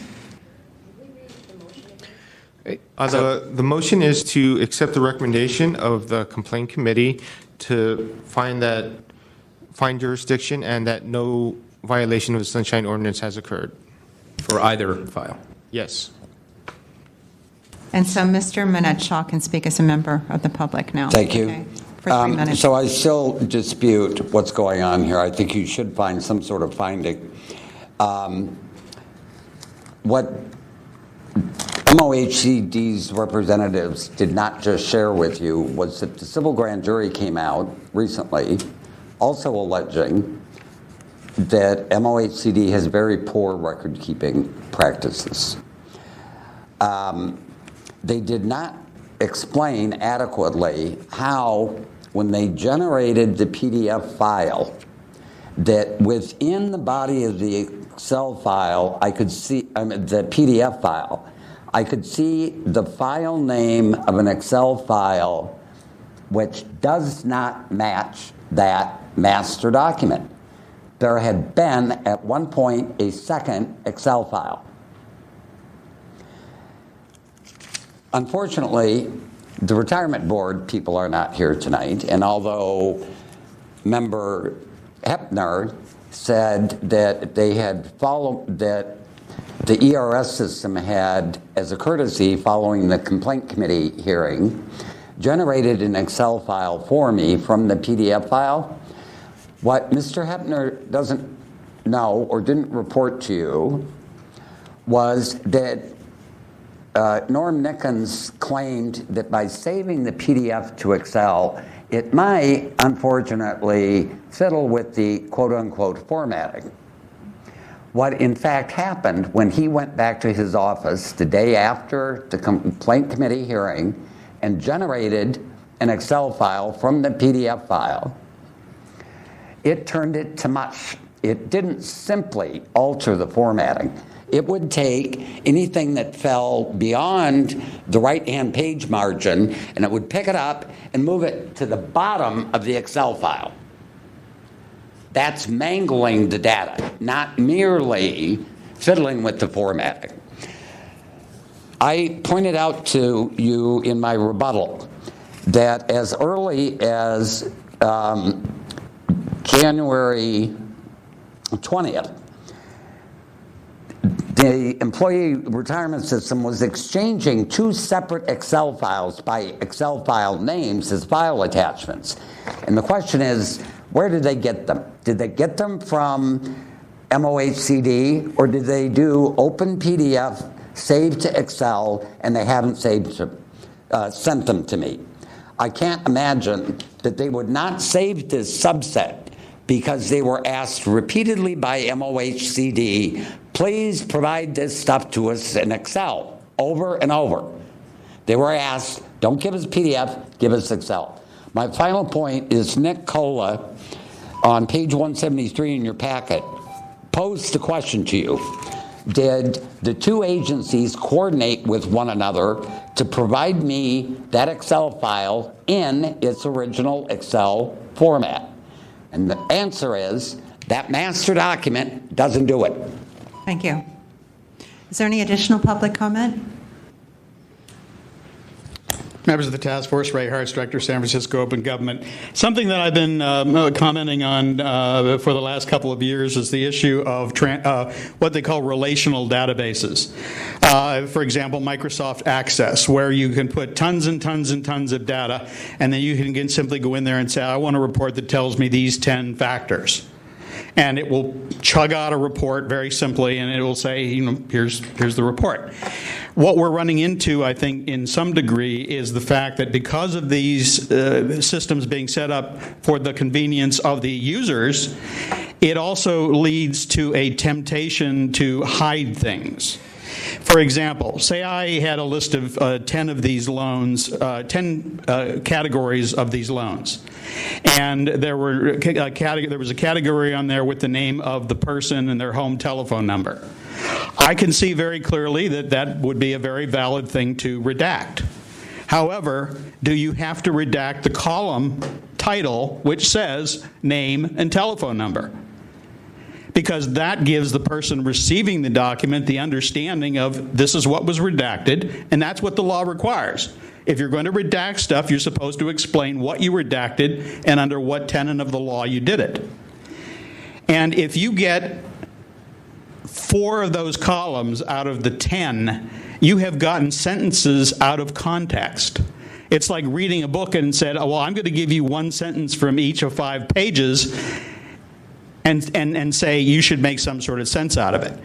If these relational databases or these Excel databases, and believe me, I use them all the time, they are all capable of being very flexible. And you can put in a thing and simply say, take all the data out of this column, the data out of this column, the data out of this column, and you get the 10 columns. They all have the title at the top. The data that you can release is there. The data you can't release is not. And then it is very clear for everybody, including the task force, as to whether or not there's a reasonable withholding. But what they want to do is they want to hide the columns, not tell you what those columns are or what data they include, and then just say, trust us. Now, has anybody on the task force ever had the idea that maybe the government occasionally hides things from us? It's why you're here, it's why I'm here. And the bottom line is, if you want to be open and honest, you can. If you want to provide information, you can. And there's going to be another case that comes up a little later tonight, which will be a good example for that. But they can give these reports. And getting all, I don't like being accused, I don't like being called dishonest, or all this other stuff, sometimes come from the frustration of the requester. Thank you. Is there additional public comment? Peter Warfield, Library Users Association. We're not part of this complaint. First of all, I want to say that I'm a little bit troubled by hearing 2 complaints at once. We're not told that we have 6 minutes for public comment, for example, and I think that certainly should be provided if you are going to combine complaints. Otherwise, you're giving public comment half what normally would be expected for each complaint to be heard appropriately. I'm also concerned about the procedure in the previous comment that I made. I appreciate the chair responding, but it appears that the procedure that she said was written down has not been approved yet by the Sunshine Ordinance Task Force, but rather is on your agenda later this meeting for approval, and that was not mentioned. The respondents mentioned the hiding of columns, and I'm very much troubled by the question of whether hiding columns is appropriate at all, as the previous speaker, Ray Hartz, said. Under 67.27, justification of holding, any withholding of information, let's say that again, any withholding of information shall be justified in writing as follows.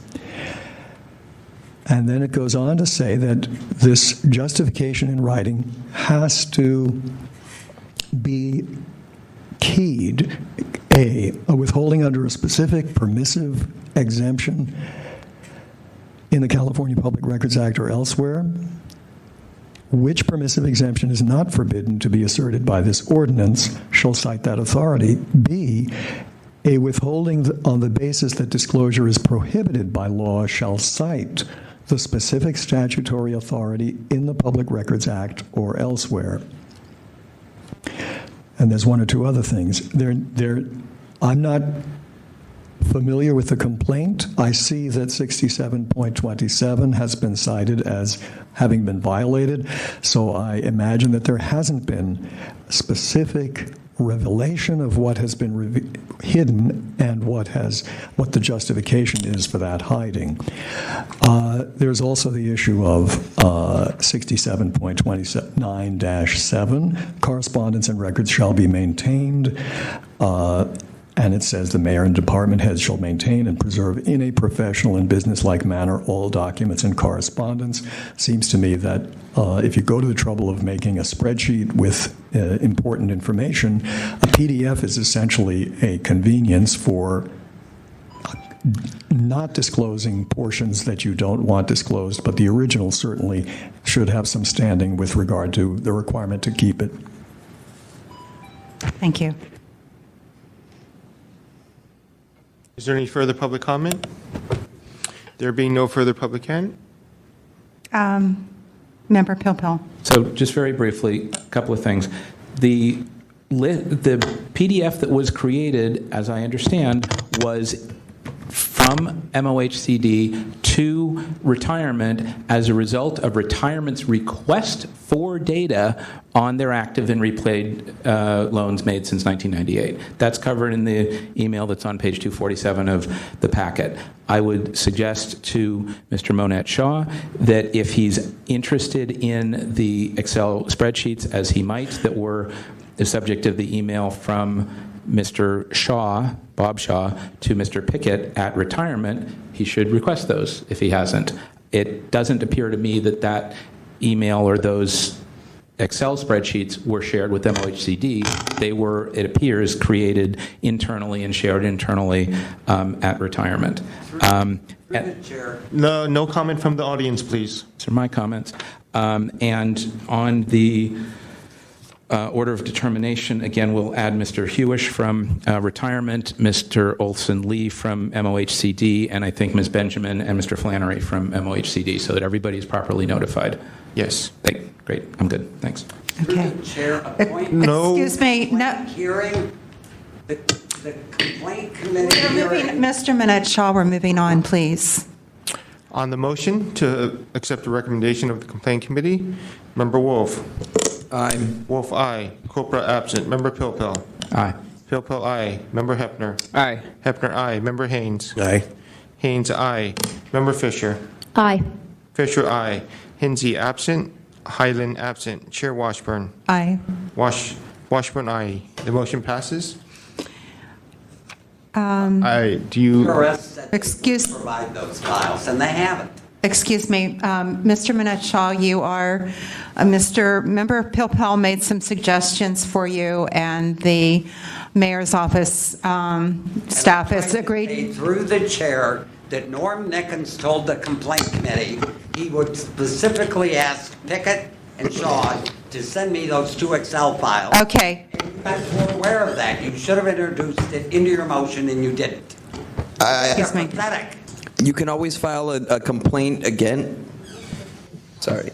You're kidding, right? Through the chair, can I say something? Yes. Mr. Shaw, you can always file. Just let me. You can always file a complaint again and avoid the complaint committee process so that it goes directly through the full chair. As if I've got all the time in the world. Thank you. Next Thank on you. the agenda. Thank you. I would like to state that the next few items, 8, 9, 10, 11, there was a request from the respondent to continue these matters. The complainant did not agree to the continuance, and therefore all parties are in the room at this time. There is also a suggestion that item 8 and 11 should be heard together as they are similar items. May I ask how you wish me to proceed? So items number 8 and 11, I don't know that they're similar issues. They just happened at the same time, at the same meeting. So I don't know if it makes sense to combine them. On second thought, I mean, I reviewed all these cases, and they're only related, I think, I mean, one proceeds from the other, but the issues are different. But I'm happy to hear from DCA COLA or anybody who has a strong opinion about this so that we can move the agenda forward. I think while I was drafting the memos for these complaints, I noticed that 15034 and 15037, which are both complaints against the Library Commission. They seem to, although he's alleging different complaints, they both seem to arise out of the same nucleus of operative facts. I think the task force would be well within their right to hear those as one matter. I leave that up to the task force, though. Well, that's convincing to me because we would have to hear the same set of facts again. I think it makes sense to combine them. We could allow some additional time for the speakers. I don't care. Let's just get started. Let's get started. Okay. Item number 8. You're not going to ask if I object to them being combined? It's at the call of the chair to make this decision. And I'm saying that it makes sense to combine them. They're different. Excuse me, that we often have different violations of the ordinance in the same file. Happens all the time. But I don't want to argue about it. Please, would you call the matter? Don't touch his bag. Following items will be heard together. File number 15034, complaint filed by Ray Hartz against President Teresa Ono and the San Francisco Library Commission for allegedly violating Administrative Code Section 67.15D for failure to provide adequate opportunity for public testimony.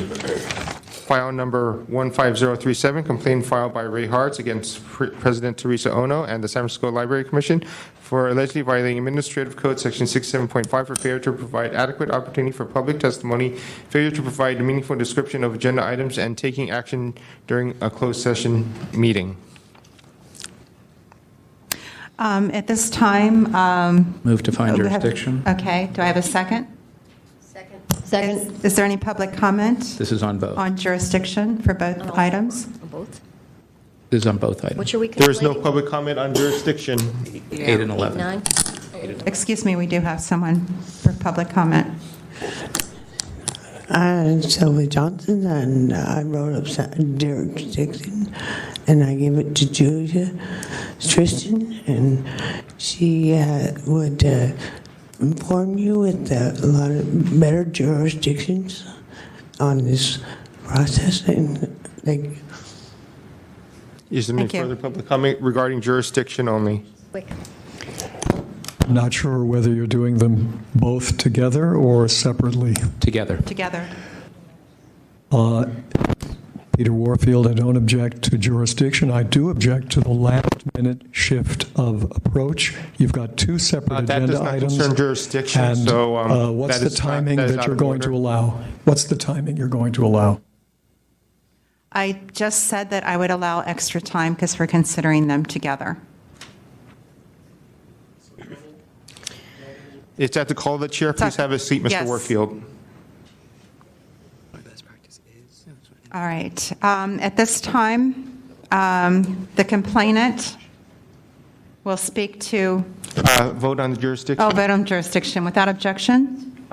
The motion to find jurisdiction passes without objection, with Member Copra, Hinsey, and Highland being absent.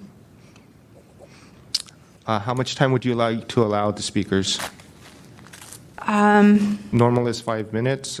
How much additional time would you like to provide? I think 8 minutes total should be sufficient to speak to both issues. So 8 minutes initially. 4 for rebuttal. So, Mr. Hartz?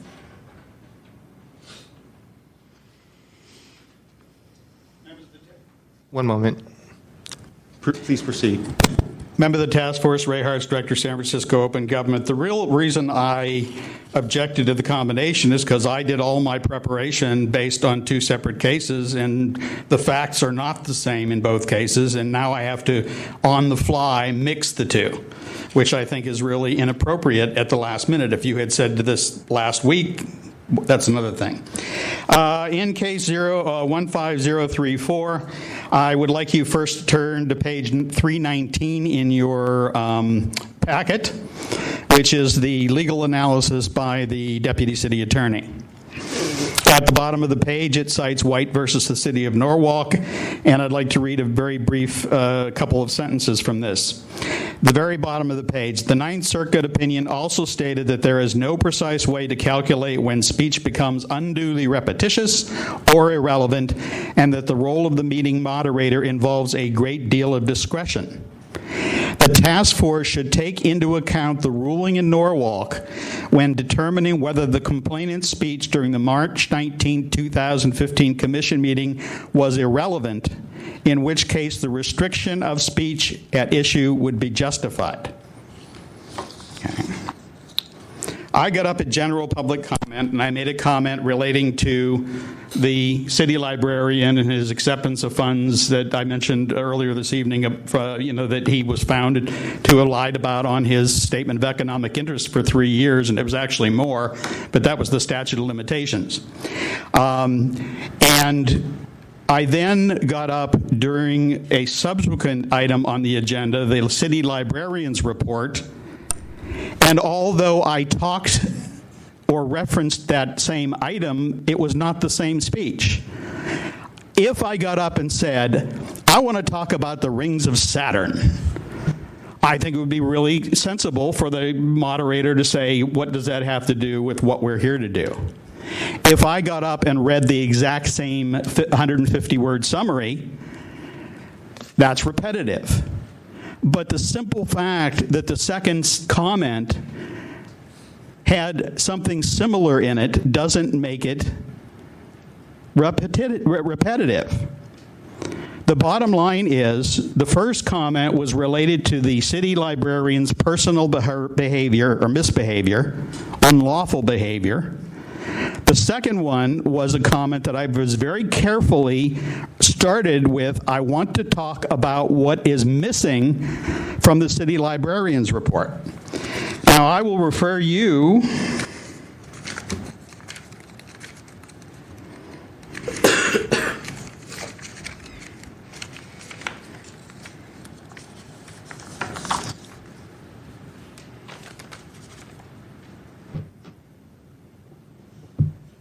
to this order of determination, Ray Arts versus the Police Commission. The president of the Police Commission at the time, Thomas Mizuko, told me, oh, you're not allowed to talk about this, you're only allowed to talk about what we put on the agenda. And the task force said, no, you're just as entitled to talk about what was missing from the agenda, what was wrong with the agenda, because the section of the law we're talking about says there is no restriction on what the member of the public can say other than time.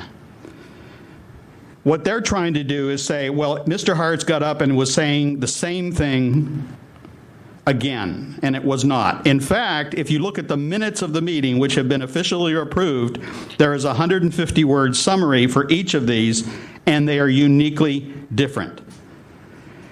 What I'm talking about is if I get up at the general public comment and say, I would like to talk to you about Abraham Lincoln for whatever reason, and then I get up in a different part and say, I would like to talk to you about William Howard Taft. Oh, he's talking about the same thing. He's talking about the same thing. No, I'm not. Just because I mentioned two presidents, and even if I mentioned Abraham Lincoln, it's not the same thing. What we have here is an issue about how much leeway a moderator has to shut down public comment. This is very, very similar to the case of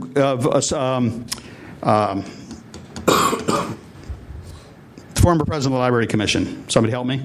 Jill Gomez. Jill Gomez and Sue Cawthon. Sue Cawthon got up at public comment, and she wanted to make a comment about architecture. And Ms. Gomez, thank you. You think I'd remember her name? Said, you can't talk about that because there's an agenda item about this library and its architecture. And Ms. Cawthon tried very hard to convince her, I'm not talking about the library, I'm talking about architecture in general. Well, they're both architecture, but that doesn't mean that one is restricted because it relates, it somehow mentions it's something that is similar. Ms. Gomez, as if you remember, was unanimously recommended by the Ethics Commission to the mayor to be removed from for this. What do we have here? We have a case where I have free speech. You have free speech. And the question is, what do we win if we decide one way or the other? If we decide that based on whatever criteria a moderator has, they can simply tell someone they're not allowed to speak, you can say, well, that's within their right. But if somebody is allowed to speak, and they have exercised their First Amendment rights and their rights under the California Constitution, etc., what's the worst that could happen? The worst that could happen is they say something which is repetitive or irrelevant. But in this particular case, that's not what we're talking about. If you read the comments, and the real problem I have with it, and now we'll go into the second case, was the fact that without any discussion, Ms. Ono said, you can't talk about that. She had no discussion amongst members of the commission. What they did instead was get up, take an adjournment, walk off the stage, and have a discussion out of the sight of the public in the back. And then they came out and they simply said, you can't speak anymore. Now, why couldn't they have had that discussion in the face of the public? And the commissioners all took an oath to support and defend the Constitution, which includes free speech. And if they were honest people, they would have a discussion, say, I think Mr. Hartz is not allowed to talk or is allowed to talk, but they all don't do anything. They just sit there.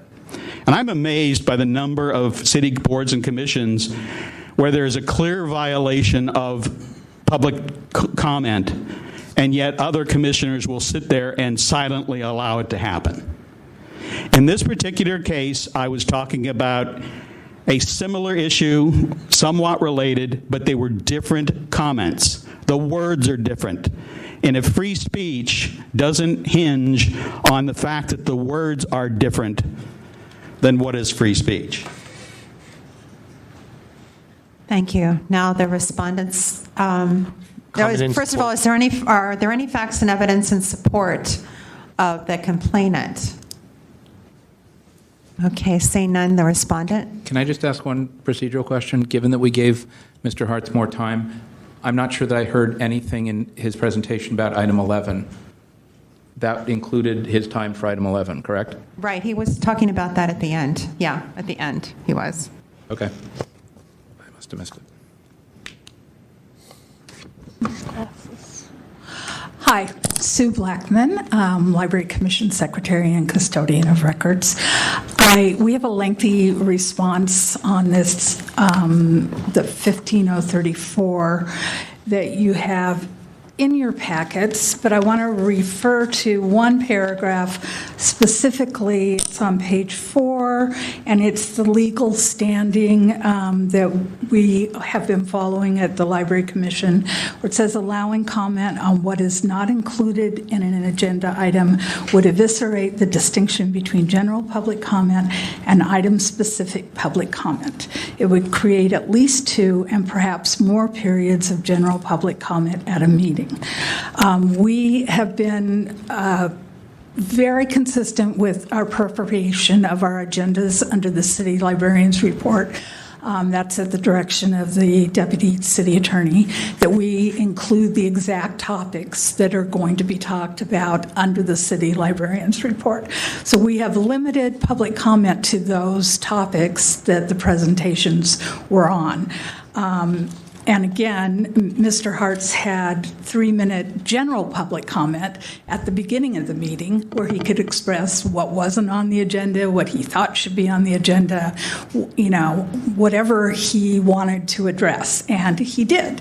So in the discussion that took place on whether he was allowed to talk about that, the president kept asking him to stick to the item on the agenda. He argued and basically used up his entire 3 minutes. The commission did take a recess because there was a lot of interaction. The commissioners were upset that Mr. Hartz was not following the direction of the chair, and so there was a recess. People left, just calmed down, came back, and address the fact that he had completed his 3 minutes. On the other, and I want to address the issue of the Joel Gomez complaint. That was a completely different issue. That was during public comment, someone got up and spoke about an item on the agenda, or the chair perceived that that's what she was talking about, and asked her to hold off until that item on the agenda. So they're 2 completely different items, not related. And I'm available for questions. Is there anyone here to offer facts and evidence in support of the respondent? You have some additional time. No? Okay. Now the matter's with the task force. Member Pilpel? I don't have much here. I think in general, on general public comment, so long as the comment is reasonably related to anything within the subject matter jurisdiction of the body doesn't have much basis to limit that comment except on the basis of time.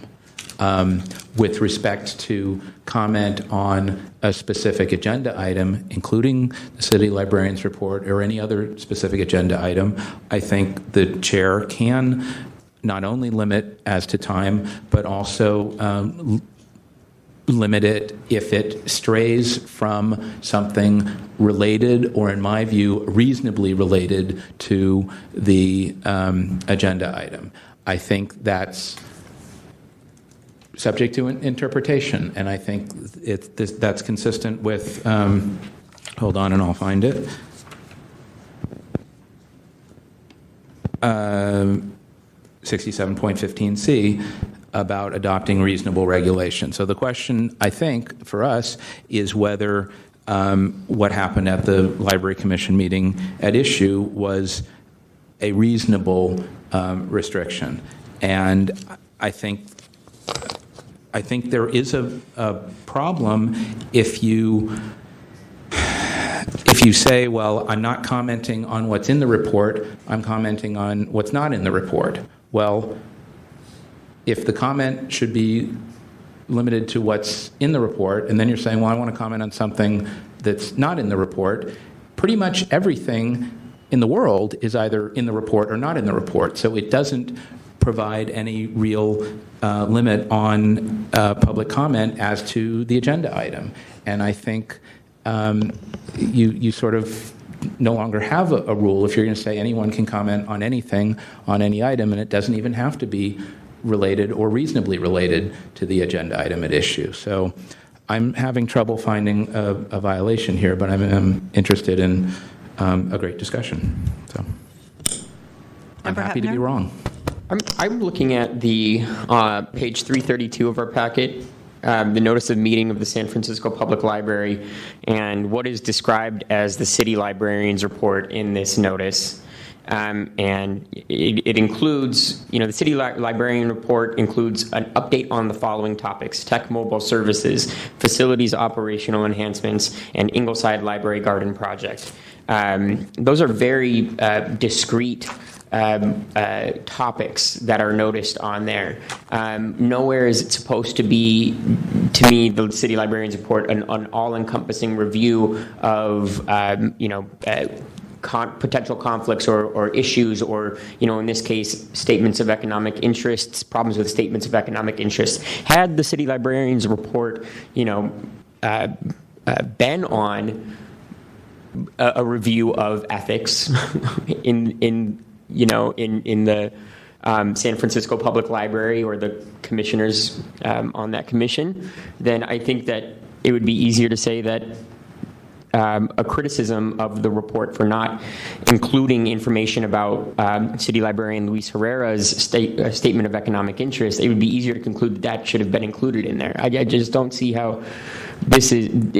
I think that city librarian, this sounds more like general public comment to me. And I'll note also that the case cited in the memorandum prepared by City Attorney Cola, we do, I believe, have an obligation to grant a great deal of discretion to the moderator at the commission. And I think that based on that standard, I'm not seeing a violation either.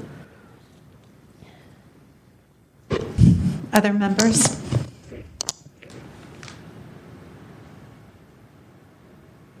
Any questions about the recess that was taken, where 3 members left?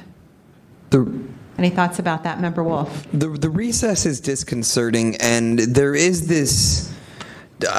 I don't know whether anyone has a legal definition that they can point to about how to determine what's on topic and what's not on topic. I think that there's a lot of potential for arguments or public comment that is on topic but is far enough from the central thing or the core debate that could be used as a tool to prevent free-flowing comments around supporting issues around the central topic. In this case, it doesn't seem quite so murky, but I'm curious what sort of guidelines there have been established to determine what is general public comment versus what's, outside the scope of.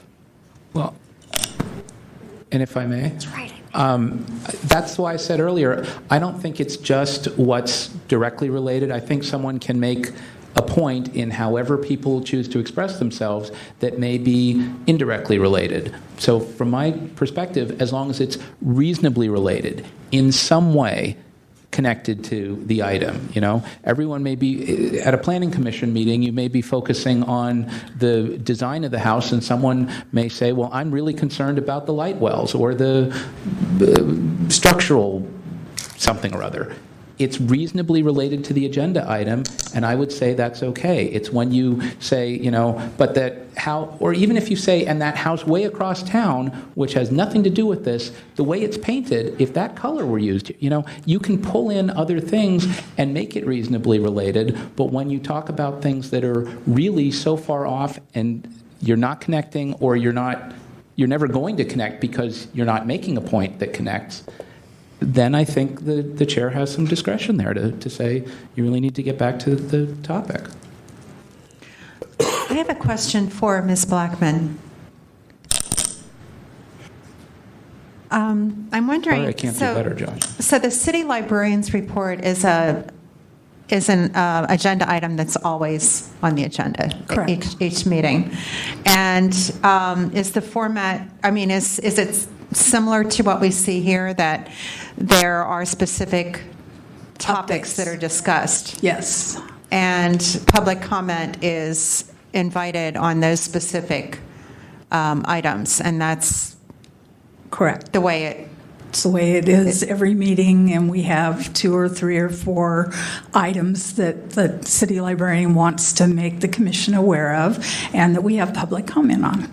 Okay, all right. Thank you.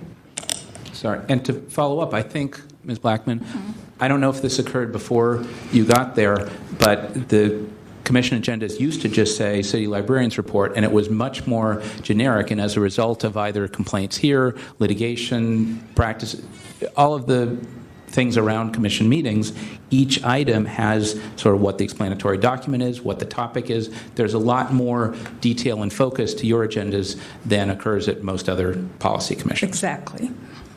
Yeah. Excuse me. So this is very much, these are working meetings, so to speak, working and policy meetings. We have action items. Action but items. We have this is a discussion item and an information item for the city librarian to present topics to the commission. Okay. All right. Thank you. Members, anything else? All right, at this time, rebuttals. So the respondents, you have, I believe I said 4 minutes for a rebuttal. To add anything additional to your earlier remarks or comments? I don't think I have anything. We have everything outlined in the our response.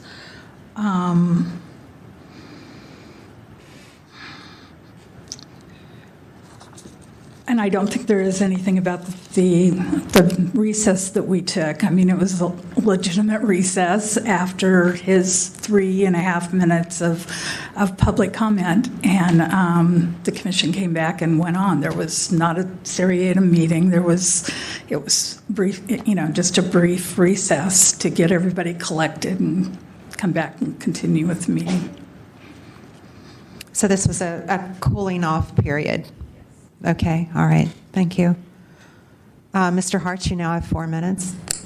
Members of the task force, so this is turning out exactly the way I hoped it would.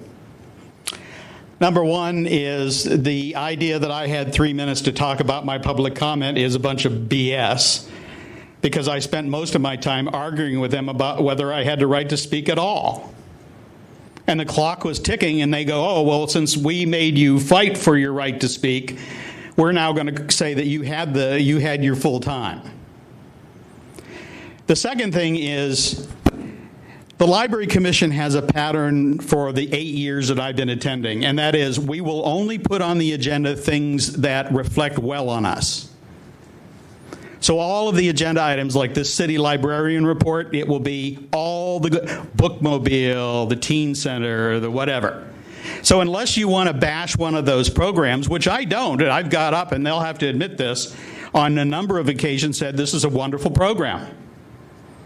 But what they're doing is they say, well, if we don't put anything on there about the fact that the city librarian, a city department head, accepted $5,000 a year of reportable gifts and then lied about it on his SEIs, it will never come up for discussion.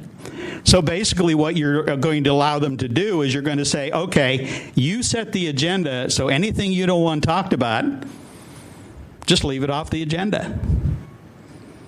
And that restricts the public from talking about a lot of things except in general public comment. And according to them, every problem I have with any agenda item, unless I can specifically tie it to some, and none of you have ever said exactly what I was supposed to tie it to, I have to do general public comment. So basically, if I have 10 problems with the Library Commission, I have to talk about all 10 in general public comment. The bottom line is the Library Commission has a long history. I've got at least 6 violations against them. They have tried everything they could. First, they tried to keep me from speaking. Then they tried to misrepresent, mischaracterize, abridge, and whatever. And these are all orders of determination, what I said. Then they fought me for 2 years to get my 150-word summaries in because they didn't want what I had to say to actually appear in the official record. So this is a long pattern. This isn't just a single incident. And now what is happening is they are attempting to build a case where I'm a disruptive person. We don't like his comments. We can't shut him up. We can't keep it out of the record. So let's build this case where we can say Mr. Hartz is disruptive and then keep him out of the meeting. And if you want to see it, look at the May 21st minutes of a meeting. I do my 150-word summaries, and when I approached the stage to hand my 150-word summary to Ms. Blackman, out loud, up from the stage, she said, Mr. Hartz, your comments are inappropriate. Which is inappropriate because she's not a member of the task force. I mean, she's not a member of the Library Commission, and she doesn't have any right to respond. And I simply I said, drop dead. You know, very frankly, Ms. Blackman is hostile to anything that the Library Commission doesn't want. And the Library Commission particularly doesn't want anything discussed which reflects badly on them. They'll talk about the branch library improvement program, but when you say, let's have a discussion about why it cost double what you told the taxpayers it was going to cost. Oh, we don't want to talk about that. So what you're really doing right now is you're simply saying they can simply pick some little thing and say, oh, that's not on topic. Thank you.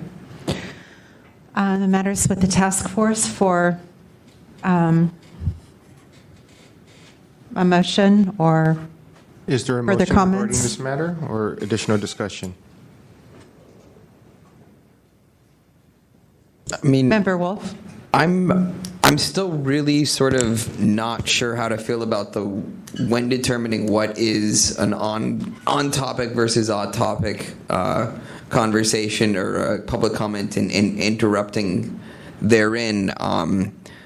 I think you can make a strong case that Ray's argument was not in the purview of that agenda item. I think you can make a case that it was, but where I'm most concerned is allowing that sort of ambiguity to be, like, obviously we as the Sunshine Task Force can't be hearing cases constantly over whether something was on topic, because at that point the meeting's already happened. And I think we have to be exceedingly careful around that, because you only have that one opportunity to make that statement, and whether Ray was going to get back on topic enough that meets our needs or not, we're still entering an area that feels really dicey to me. Thank you. Members, anyone else? Member Pilpel and then Member Hepner. I don't want to extend the debate here. I just want to ask Member Wolf to think the contrary then is, if you can't limit anybody in any way, then 3 minutes of public comment on any item becomes 3 minutes for anybody and everybody about everything, and I'm not sure that there's any effective way to control a meeting at that point. I mean, I take your point, but is there a balance to be struck?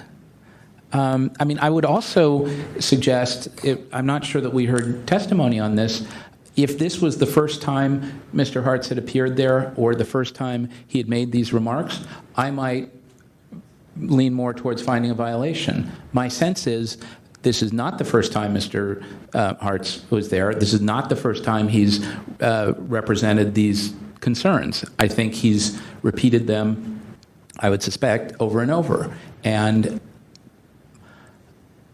if he was going to do that in general public comment, I think that's fine. If you want to come to the meeting every week or every time they meet and say the same thing under general public comment, that's your right. On a specific item, though, I think the body has to be able to limit it, or you're just going to, meetings are never going to end. And so that's the dilemma. Member Hepner? Thanks. Yeah, I mean, I'm just not at all persuaded that this was related to the city librarian's report. And you know, if I was more on the fence, however, you know, I think that we can rest assured by the legal authority that allows us to give broad discretion to moderators of the discussion to make that determination. You know, similarly, if I was very convinced that this was a criticism of the city librarian's report, or the topics discussed during the city librarian's report, then, we could, in exercising that broad discretion, still find that the moderator exceeded their discretion to limit public comment. So I think that standard is comforting. But if it helps, could I ask Ms. Blackman, where are you? Somewhere? Here. Okay. In your experience at the commission, how often does the chair or the presiding officer have to invoke this and try to rein people in? Does it happen often? Has it happened before? It's happened before with the same person, but not very often. I mean, it's been once or twice. And the other incident he was referring to was a general public comment incident, not an incident about specific issues on the agenda. That was the Cawthon matter. Right. Okay, but this... But to the extent that the chair has the discretion to pull someone back, that doesn't get exercised often? No. Okay.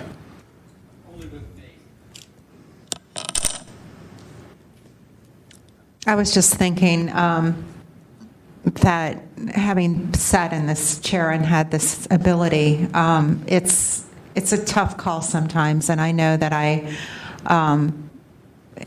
if I feel it's a gray area, I err on the side of letting the person continue, and I do, and because of who we are too. I think we have to be that open and liberal with this. I think that the question I asked about, what is typically done with this agenda item, that information was helpful and helped me think about this. I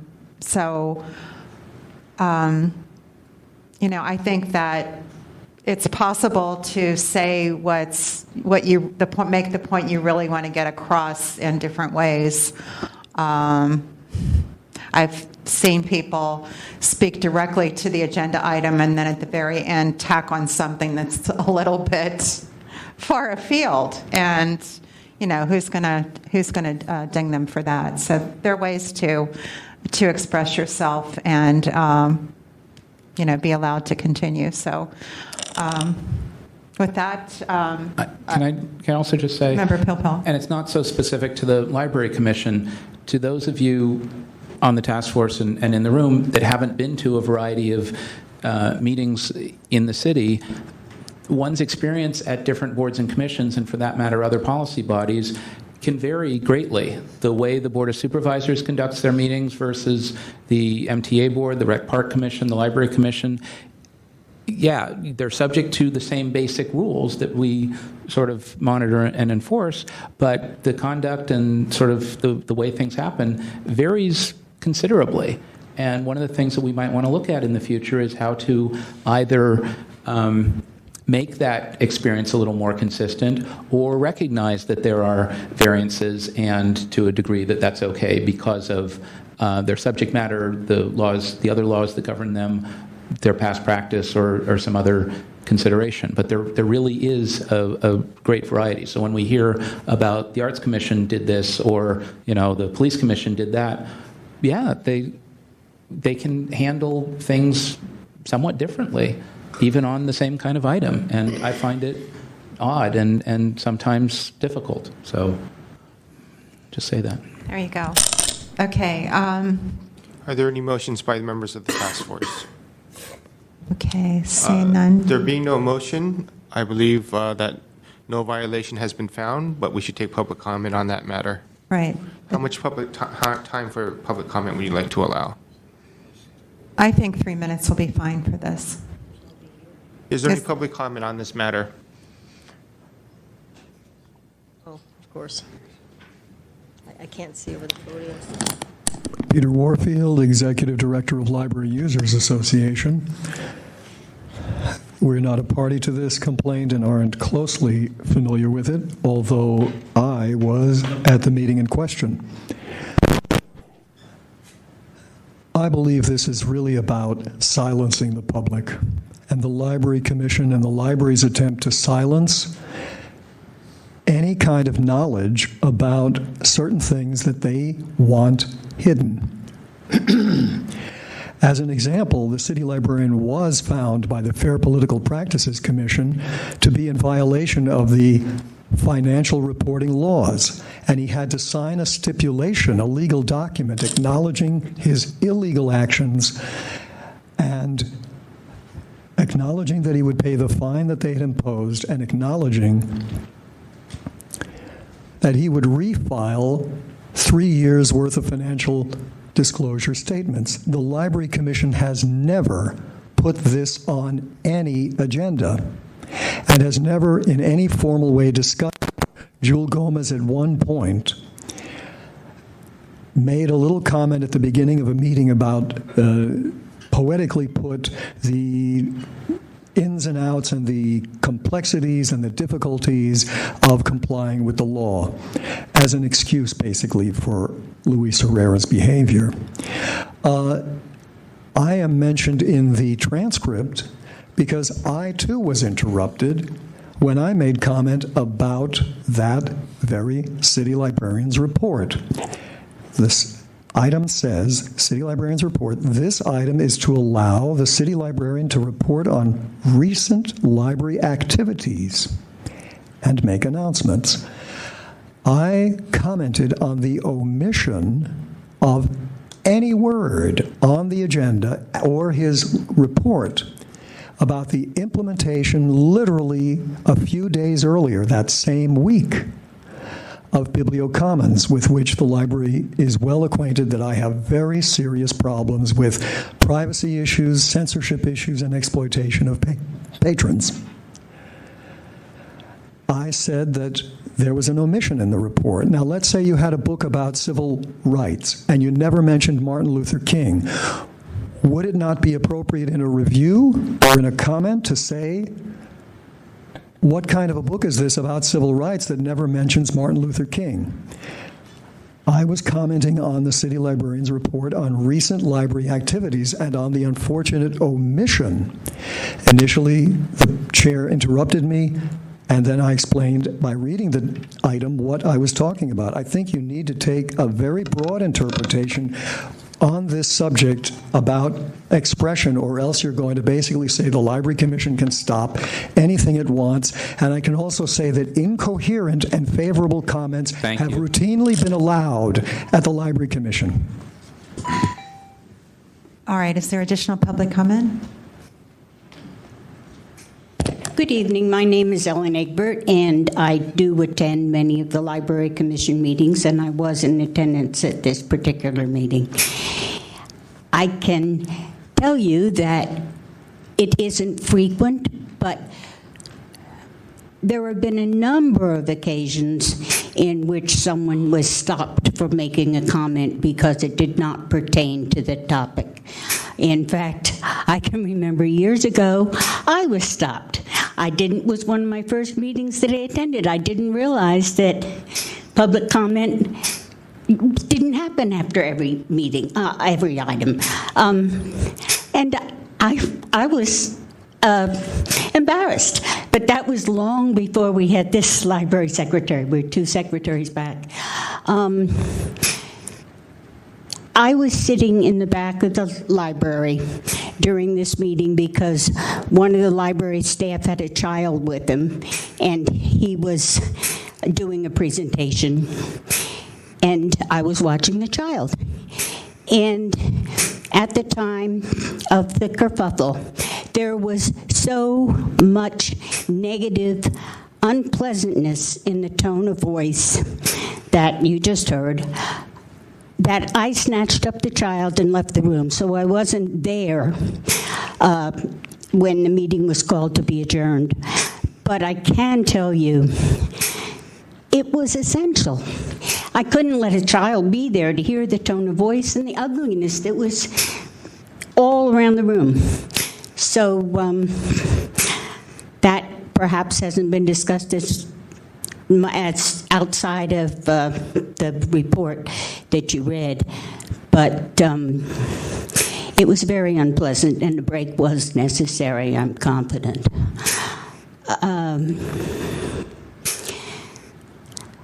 I think that that covers what I have to say. Thank you. Thank you. Is there additional public comment? Thank you very much. That was helpful. Okay, seeing none, let's call the next item on the agenda. Just to summarize, the matter, no violation was found, and the matters are concluded. Next on the agenda, item number 9, file number 15035, complaint filed by Ray Hartz against President Teresa Ono and the San Francisco Library Commission for allegedly violating Administrative Code, Section 67.16, for failure to accurately summarize the testimony of public speakers. Move to find jurisdiction. Second. Is there any public comment on jurisdiction? Did we get that seconded? Oh, there was a second. Okay. Seeing none, without objection. The motion to find jurisdiction passes without objection, with member Copra, Hensy, and Highland being absent. All right, at this time, we'll hear first from the complainant, who has 5 minutes to present his case. Mr. Hartz. Members of the task force, Ray Hartz, Director, San Francisco Open Government. This has to do with the representation or misrepresentation of speakers' comments in the minutes, the official record of meetings. It has become a practice for a number of years, and I've made public comment on it at the Library Commission over and over and over again, is whenever they have the discussion of approval of minutes, certain members of the public will get up and say, on page 5, it says, I said this and I did not say that. It says something that I said, but leaves part of it out. What will happen, and this has happened numerous times, is the members of the commission will discuss what they want to change in the minutes. They will make a motion to change those things and completely ignore members of the public, even in cases where the member of the public is saying, that's not what I said. Freedom of speech extends to the protection of that speech when represented, especially in the public forum. And to take what I say and make it incorrect, to misrepresent it, to do something, in other words, that takes my free speech and turns it upside down is wrong.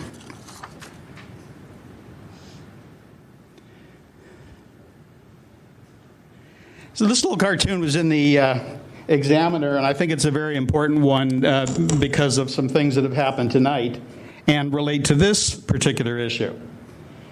Got the bird here, freedom of speech, and the bottom says, some images should be censored. We must be respectful. Some things should not be said. We must not be offensive. We should be responsible.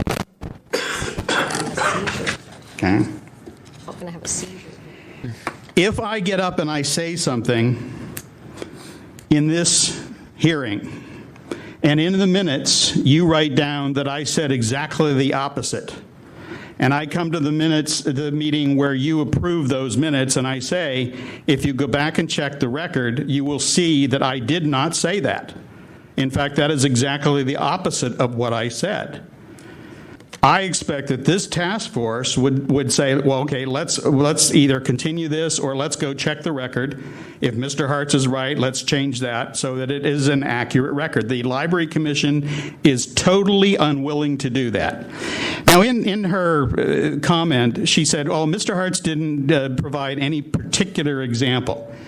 And Ms. Blackman is going to get what she wishes for every time from now on that they misrepresent my comments in the official minutes. I will file another complaint every single time, and I'm not going to do what I've done in the past, which is skip a few. I am sick and tired of years, literally years,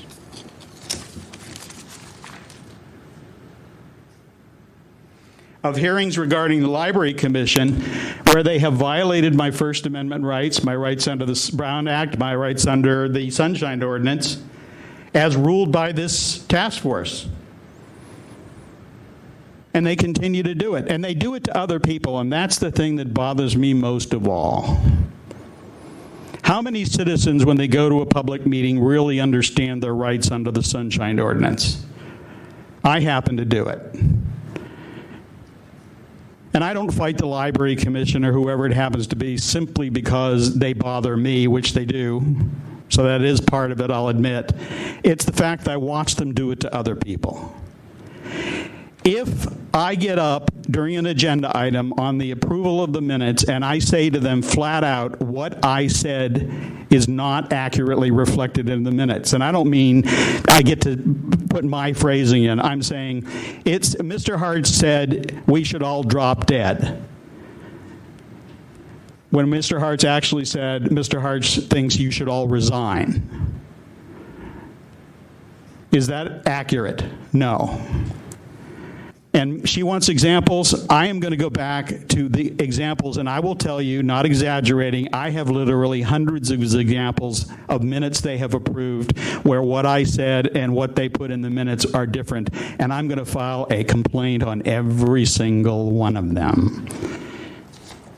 She wanted cases. Be careful what you ask for.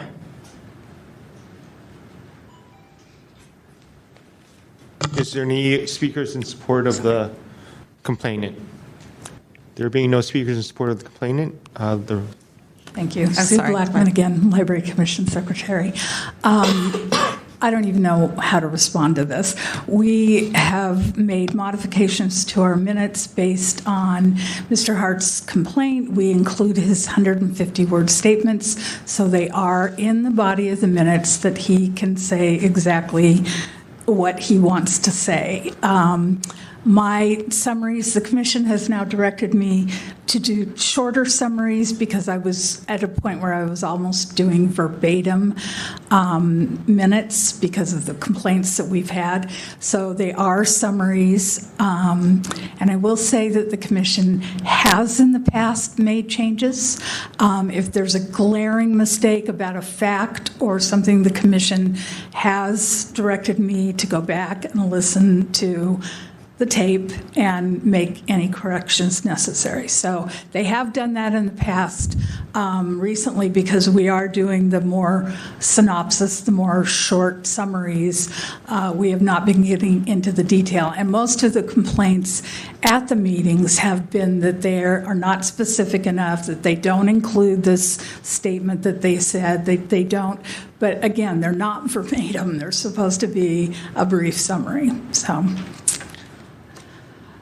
Is there anyone here to offer facts and evidence in support of the respondent? Okay, the matter is with the task force for questions. Member Pilpel. So to Mr. Hartz, and again, I will try to restrain myself from my emotional reaction I would tend toward here. Sir, I think your comments are a bit disingenuous. Your allegation is that the minutes that the commission approved from the meeting of February 19th weren't accurate, et cetera, and yet you didn't provide to us as evidence those subject minutes from the meeting of February 19th, nor did you point to any specific or any general statement in those minutes that you think should have been characterized differently. So on the facts and evidence before us, I'm having trouble finding a violation. If you could show me from those minutes where the summary of your public comment was so far off that it ought to have been rewritten, I'd be interested in that. Okay. Can you help me there? Well, in your packet, I can't provide the page. It does say that the audio version of this is available. Anybody in this task force could have gone and listened to it. Anybody could have looked at the minutes and compared the two. That's not my job, though. My job is to take the evidence that you give me, not to refer to, to do my own independent research if I don't choose to. Okay, well, again, my answer to you then is every time they do this, I will file a separate complaint, and if she wants more complaints, we'll have more complaints. I have no problem with that. Another question? If you do, can you... Another question? Yeah, Not a question. Forget it. Any other members? Also wondering. Okay, at this time, the Library Commission Secretary, Ms. Blackman, you have 3 minutes to rebut what Mr. Hartz had to say. I have nothing more to say. Thank you. Mr. Hartz, you have 3 minutes.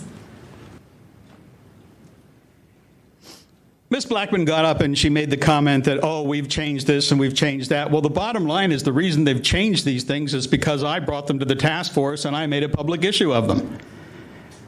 Financial dealings with the Friends of the Public Library, they're now in there. My 150-word summaries, you can look at the record. I had to fight for 2 years to get those put into the minutes. 6 orders of determination from this task force saying in the minutes means in the minutes.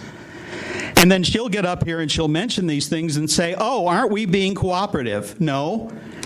You're fighting, dragging your heels, just doing everything you can to avoid it. And when you finally do it, you never do any official action. This is what's really interesting. They will have a vote and say, we're not going to put these 150-word summaries in the minutes. They're going to be an attachment. And they will vote to do that.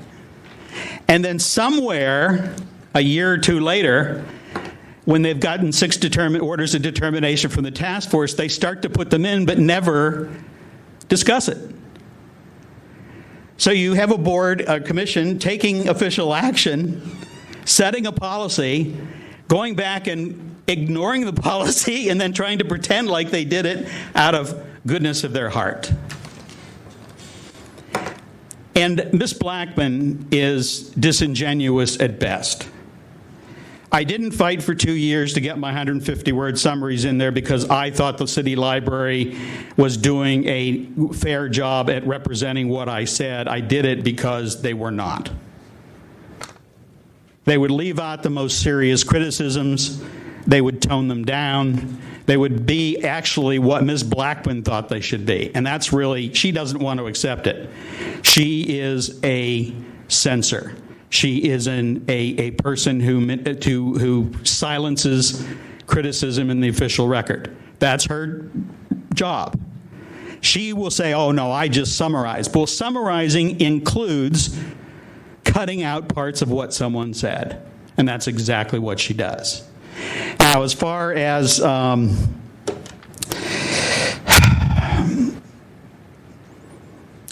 the central issue here goes, we're not talking about something which I simply say is indelicately phrased or open to confusion. We're talking about a fact where I said the color is red, and the minutes say the color is black. And you say, I didn't say the color was black, I said the color was red. And they'll ignore it. And they don't do it just to me, they do it to other members of the public. Mr. Warfield has had the same thing happen to him, as have other members of the public. Thank you. The matter's back with the task force. Do I hear a motion to find a violation?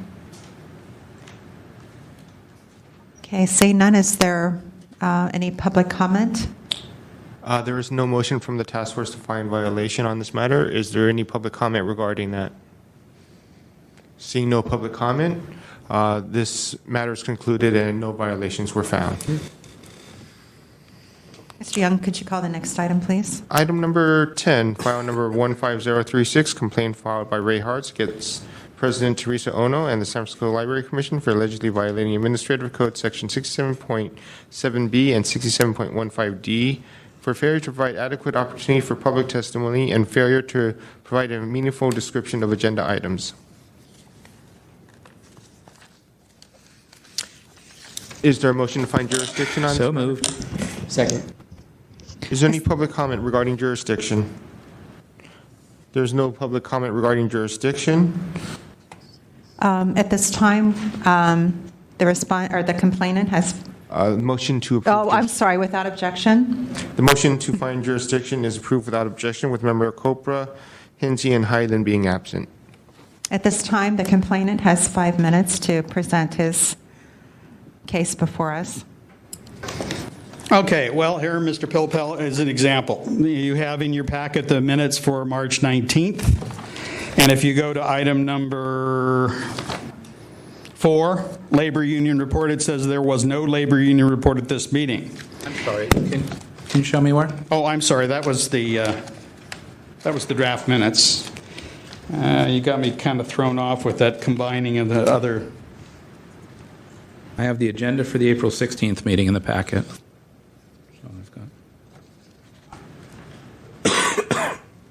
Okay.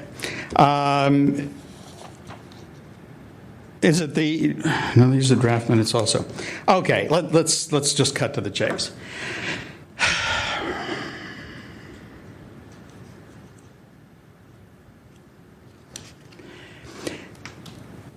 For 3 or 4 years, the only thing that they would put on the agenda was the comment that I read accidentally out of the minutes.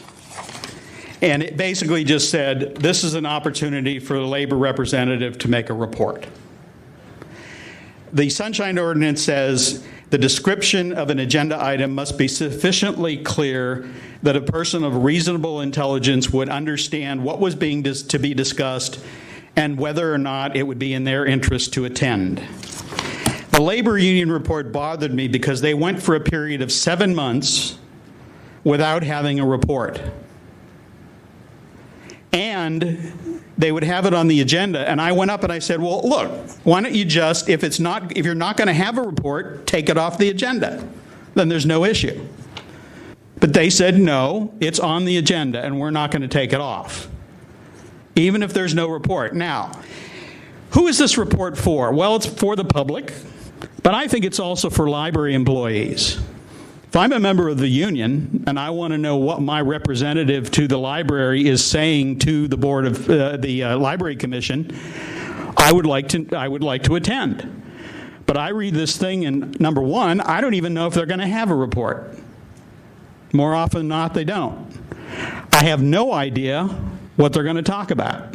So I have no idea whether it's something that's interesting to me and something where I should attend. As a member of the public, you all know that I prepare for all these things. And the bottom line is, if you just put down there will be a labor union report, I can't prepare a 150-word summary. I can't prepare my comments. I can't do anything because I have absolutely no idea what is going to be discussed or if anything is going to be discussed. Now, where that comes down to being a problem is, first, the ordinance clearly says agenda items must be specifically clear enough to a person of reasonable intelligence to understand them. Simply saying there's going to be a labor report doesn't tell anybody anything. Now, here is another of those cases where Ms. Blackman will take credit for something where she doesn't deserve credit. Part of what has happened subsequently is the labor reports have now started to include specific items that the labor representative will discuss.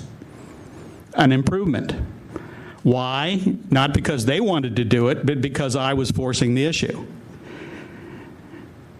The second thing is the fact that the labor union report,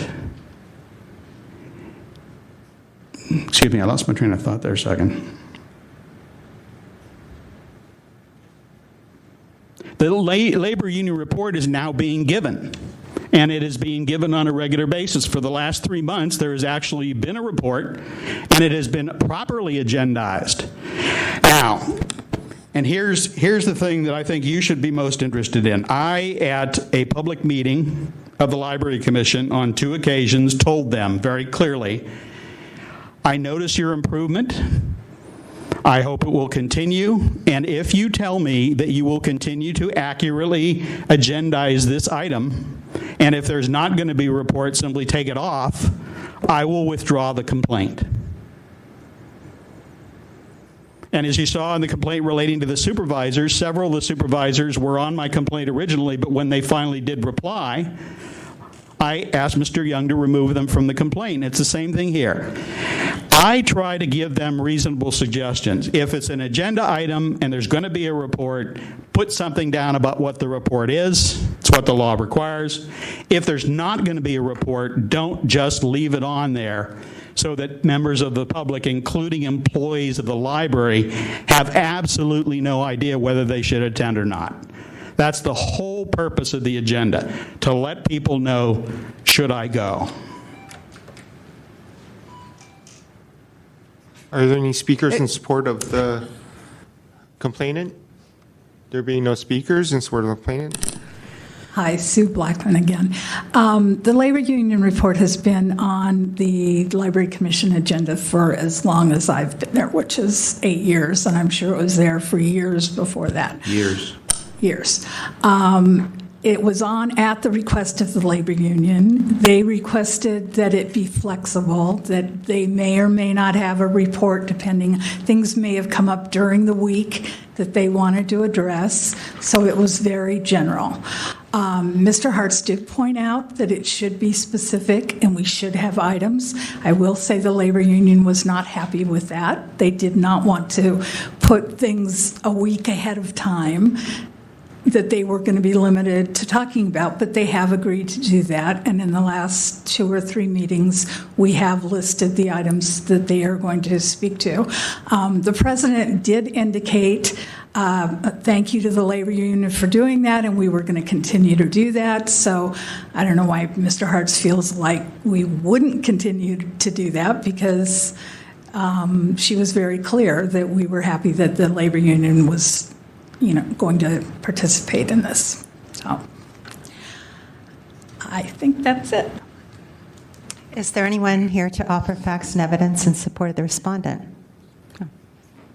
Good evening, Task Force. My name is Michael Lambert, and I'm the Deputy City Librarian as a member of the Library Administration. Is this the complainant? It's me. No, this is, you're speaking for the respondent, the library. I'm a member of Library Administration, and management cannot compel labor to produce a report. And we have conversations with labor on a monthly basis. And I will acknowledge and thank Mr. Hartz for insisting that labor provide specificity on a regular basis for what they intend to speak about, if anything. So we have had an ongoing dialogue with labor requesting them to submit the items that they will speak about under their labor report 1 week in advance. That way it can be reflected in the agenda. Initially, they were resistant to doing that. We offered that if they could at least give us 24 hours notice, the Library Commission president could basically amend the agenda at the beginning of the meeting. They were resistant to that. Finally, we even requested that they just let us know at the very beginning of the meeting, right before the meeting started, whether or not they intended to have a labor report and what the items that they intended to speak about. But it has only been very recently, I would say in the past 2 or 3 months, that we have received the level of cooperation from labor in being able to be responsive and open and transparent in this area. Thank you. The matter is now with the task force for questions, comments. Member Hepner. Yeah, my question's for Ms. Blackman. So, and I just want to be clear. So now the way it's operating, the labor council, is it? Labor union. The labor union is providing you with enough information such that you can put this in agenda 72 hours before the regular meeting. Right. So the topics that they're going to discuss, whether it's staffing of the teen center or specific topics that they're going to discuss, they let me know, and it's included on the agenda. I think that's a very positive development. Thank you. So do we. Member Pilpel. So I would agree on the prospective practice. That is an improvement. That's good. I would agree that the description of item 4, hold on. It might be item 5, labor union contracts on page 368. I guess. Page what? Anyway, 368. The labor union report description could have been better, but was not. Didn't violate the brief, meaningful description thing. I'm having more of a problem, however, on whether or not they needed to take public comment on the report, there not being a report. And this seems actually similar to the Arts Commission thing that, Josh, that we're going to talk about again in a bit. And I guess the task force didn't find a violation there. But I think my view was that they should have taken public comment on the report at the Arts Commission, and to the extent here that there was an item listed on the agenda, even if there was no report given, I tend to think that they should have taken public comment. I do think that the agenda kind of creates an expectation for the public, both as to the content of an item and the opportunity to speak, again, as we said earlier, on anything related or reasonably related to that item. So I think when you create that expectation, the public doesn't really know if there's going to be a report or no report, but they see on the agenda that a report is listed, and if they have comments related to that item, I think they should be able to make those comments. If it comes to finding a violation and there's no violation found, I don't think it's the worst thing in the world. I guess I just think that once something is on the agenda, you take public comment on it, and it shouldn't be that hard. And so that portion of the complaint, I am, inclined to maybe find a violation there. But I'm open to discussion. Member Wolf.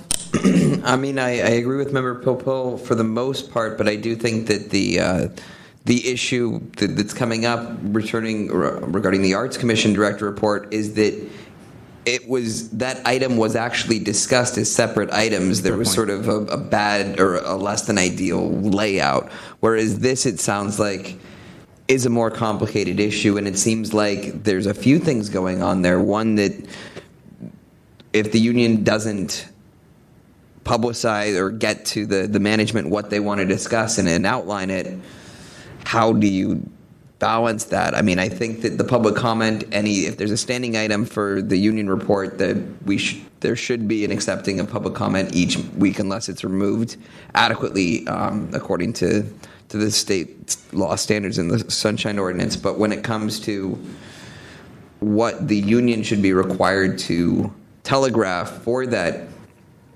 agenda item, I see some difficulties in pushing the issue significantly. Maybe I need some help from Ms. Blackman here. And actually, before I hop up, but one second, to Victor, on your complaint history that's on page 361, where you've got a note here, like provide a copy of the agenda, does this go to anyone? That goes to all parties. Okay. So... And I believe they did provide a copy. They provided a copy of somebody provided a copy of the April 16th agenda to indicate, I don't know, something. But the March 19th agenda wasn't provided, and that might have actually been helpful because that's the subject of the complaint. Do we have any way to actually enforce or do anything further? I mean, that's no relevant. Ability to enforce that, my request. Okay. But maybe if you can point people more to that request and urge that they provide it. I mean, it's like that's the helpful Put it in bold evidence. face. Yeah, or maybe in your notes, Yeah. highlight it. Say, you may be interested, whatever. I mean, that would have been helpful. So maybe to Ms. Blackman, can you walk me through the March 19th meeting? The item was on the agenda, and at what point during the meeting was it announced that there was no report and that the commission wasn't going to take public comment? At the time of the labor union report on the agenda, the president asked if there was a report. Okay. Labor responded, no, there's no report, and we went on to the next item. Okay. So, and in the event that there was a report, you would have taken public comment? Of course. So by not having a report, no public comment? Right, there was nothing. I mean, we didn't feel that there was anything to have public comment on since there was not a report. Thank you. You answered my question. So Member Wolf. if I can just finish my comment. All right. I guess my concern was whether it's the labor union report or a director's report at any board or commission. If the director says, I have nothing to report, should there be no public comment? Maybe there's reasonable criticism from the public that the director had nothing to report. I mean, you know. Yeah, I agree. I agree completely with what you're saying. Again, the Arts Commission thing was a little different because there was a director's report and it was subcontained in there. It seems like by having can I, through the chair, ask a question to? I'm sorry, I'm missing this agenda item is on every meeting. Now that we've gone to one meeting a month, it is on every meeting. If they have a report. Well, now we've changed that. So if they tell us they're not going to have a report, it won't be on the agenda. But that's not true. It used to be every other, Josh.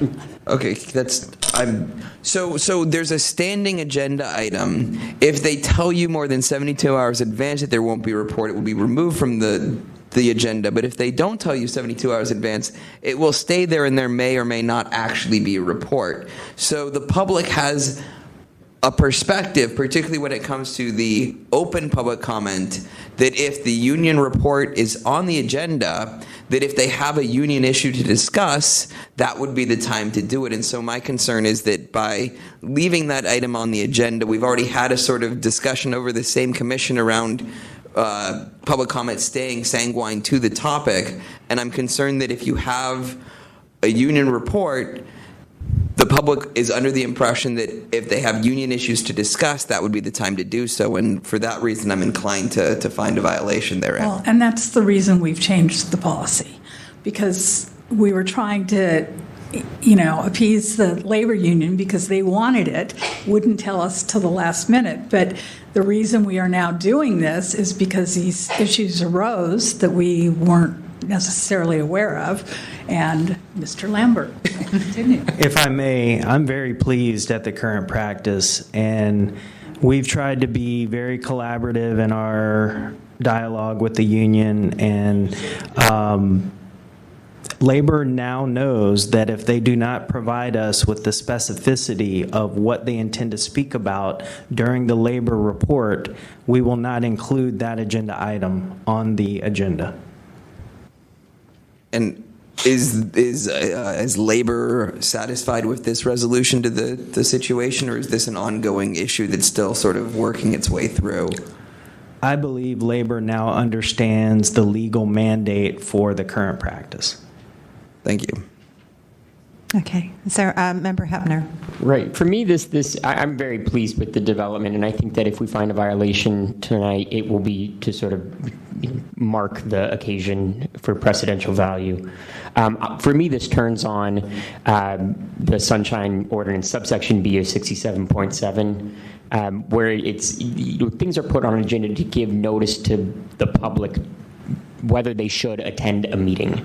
And if somebody comes, to attend a meeting, and that's the exact words used in that subsection, if somebody comes out to attend a meeting, they should have an opportunity to address an agenda item, even if there is nothing, even if that agenda item is blank, ultimately. So I think that we should find, I'll move to find can we make a motion at this time? No, we have to hear rebuttals. Right, okay. That's where my thinking is then, and I that's pretty transparent, I suppose. Which? Okay, all right. Which one? 67.7 subsection B. Right. Okay, at this time. Well, it would be of section 67.7, but I think the guiding language is in subsection B. I would disagree. We can talk about that after we've completed the hearing. So at this time, the respondents have 3 minutes for a rebuttal for any additional comments or information. We have no additional comments. Thank you. At this time, the complainant, you have 3 minutes.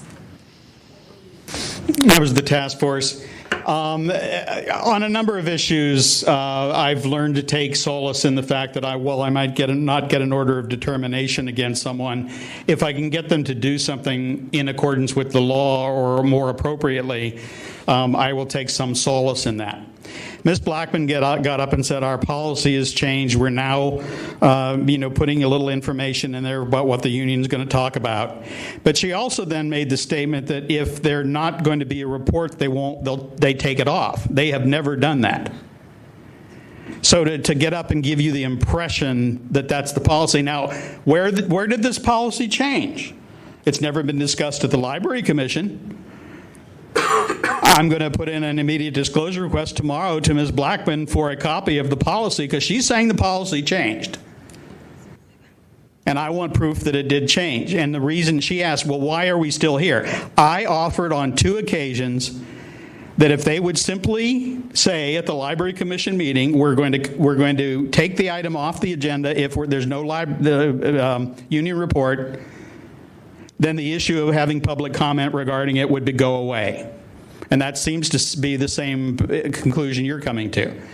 The second thing was, if you have the item on there, then it should give some vague description, not there will be a report. I mean, you could say that on every single agenda item. There will be a city librarian's report. There will be a controller's report. There will be a union report. And again, that defeats the very purpose of the ordinance. And the ordinance says that you or I or anybody else, and where I was particularly concerned about this, there were 7 months when the union didn't report about anything.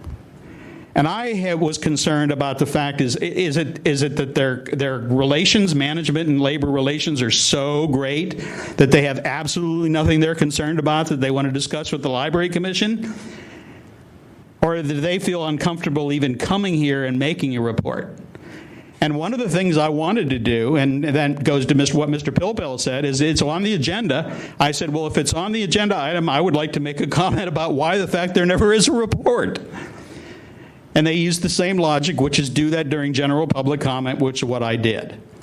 But the bottom line is, what is so complicated about that? If you're not going to have a discussion of an agenda item, take it off. Then all this is solved. If you are, put in a few words about what it's about, and all of it's solved. And they're getting up and saying, oh, well, we've done this, but why did they do it? Do you really think they did it because they had nothing better to do with their time, or did they do it because I raised some legitimate points, and they decided, let's do it so he can't get us found in violation again? All right, at this time, the matter is with the task force. Is there a motion to find a violation? I have a follow-up question. Member Pilpel first, and then... Follow-up question to Ms. Blackman. Can you just clarify, do the Commission rules of order or bylaws specify what items are to be heard or the order, or is it simply the President sets the agenda? The President, the City Librarian, and myself. The three of you, blah, blah, blah. Yes. And so to the extent that there's a change in policy, it's that you three collectively decided that you're going to do things differently. Right. And didn't require a vote of the Commission. No. And in this case, we obviously conferred with the labor union. And they were good with it. But it's not a formal Commission policy. It's not enshrined in the rules or the bylaws. No. Thank you. At this time, do I hear a motion to find a violation? Member Hepner. I would move to find a violation of section 67.15 of the Sunshine Ordinance for failure to take public comment on an agenda item. Give me that number again, please. 67.15. How about A? So you switched. I mean, yeah. Upon realizing that 67.7 sort of lays out the justification for having an agenda. So you're 67.15 for failure to take public comment on an item on the agenda. I got 67.1, and then it goes A, B, C, D, E, F. It's after 67.50, right? Oh, 67.15. Yes. Yes. The one on public comment. So would that I did learn my would that be numbers in D? grammar school. I must have forgotten them. I think A. 67.15. Right, okay. A? Yeah, it's That A. big paragraph. Is there a second? I'll second. Second. Oh. Take care. Through the chair, yeah, Member can I Fisher. hear, again, since we're 6, can I hear a little more justification on that? Because I'm not so sure. Yeah. So 67.15 yes. A states every agenda for regular meetings shall provide an opportunity for members of the public to directly address a policy body on terms of interest to the public that are within the policy body's subject matter jurisdiction. I can read it. I'm just what your take is on this. I mean, why you're. I think if an item is put on agenda, Section 67.7 makes it pretty clear that the reason an item is put on agenda 72 hours in advance is so that the public knows whether or not they should attend that item or to attend that meeting in order to address that item. So that's the reason why items are placed on agenda 72 hours in advance, to give notice to the public that they should attend, to provide public comment if they would wish on an agenda item. So if an item is on the agenda, I think that there should have been public comment, and that the failure to do so is a violation of section 67.15. The fact that there was no labor report that night, I don't think that means that they did not consider the item. I think that just means that there was no labor report that night. Even so, that should have. But there was no report. They considered the item, and there was no report. So I think that the failure to take public comment on that item is a violation of section 67.15. And to be completely clear, I think that this is just to preserve a violation for precedential value, and that I'm very pleased that the Library Commission appears to have changed their policy going forward, and it sounds like a much better policy. And they've gotten the labor union on board with some hard work. Okay. All right, thank you. Member Pilpil. I agree with all that was said. I just think in general, you put something on the agenda, you take public comment on it. And I think in some ways what we're doing is disagreeing with the library's letter on page 365 with all of this verbiage about the thing turns on consideration of the item, and if the body doesn't consider the item, then you don't take public comment. I think what we're saying is we're not with that approach, and I'm not going to ask who wrote this. Certainly Ms. Blackman sent it, but I would suspect that others may have contributed to that analysis. You're good? Yeah, I'm good. Okay, all right. All right, could we have a roll call on Public comment. Oh, public comment. Oh, my God. Comment. Is there any public comment on that? It's getting motion? late. Okay, is there any? League of Women Voters members? No? No? Okay, all right. Represent. So could we have a roll call? On the motion to find violation of 67.15A for failure to take public comment on an agenda item, Member Wolf. Aye. Wolf, aye. Copra, absent. Member Pilpil. Aye. Pilpil, aye. Member Hepner. Aye. Hepner, aye. Member Haynes. Aye. Haynes, aye. Member Fisher. For the record, I'm going to go with consensus, so aye. Fisher, aye. Hinsey, absent. Highland, absent. Chair Washburn. Aye. Washburn, aye. The motion passes. Again, this is merely to set a precedent, and so the order of determination will be sent to the parties. And No referral? no referral, no. Can I just make one other comment to Ms. Blackman while she's here? I just noticed two quick things on the agenda for April 16th. Just suggestion, where you have the place, Corrett Auditorium, Main Library, lower level, I would add there the street address, 100 Larkin, San Francisco. Okay. So that's clear. And the reference to the Ethics Commission has their old address. If you could correct that to 25 Van Ness with their new suite and their new phone numbers. This is reminding me that we should periodically send out a memo with the city attorney on the boilerplate, because it's been a while and blah, blah, blah. Anyway, if you can make those, that would be great. Sure. Thank you. All right, at this time, I'd like to call a recess for 15 minutes. I'll make it 10, since it's just us. How about 10 minutes? Yeah, it's just us. We're back on the record. The other woman. The regular meeting of the Sunshine Ordinance Task Force is called back into order at 8:16 on July 1st, 2015. Mr. Young, would you call the next item on the agenda? Next item on the agenda, item 12, draft memorandum to the San Francisco Arts Commission regarding agenda changes and public comment procedures. I believe there's a copy of the draft agenda, the draft memo from Member Wolf in the packet. So I hope everyone's had a chance to review it. And Member Wolf, do you have anything to say about what motivated you to do this? Remind us. And So There was a previous discussion, we've referenced it a couple times around the Arts Commission, and they were having a director's report as part of their regular meetings, but in this particular case, the director's report was already included in other agenda items, and so they didn't hear the director's report, didn't hear public comment on it, and this body at the time decided that that was not a violation, but there was a significant sense that this was not the best practices to do so. So I agreed to write up the letter that's in your packet, and Member Pilpel has made some minor cosmetic changes to moving words around that I'm completely amenable to. Page 396.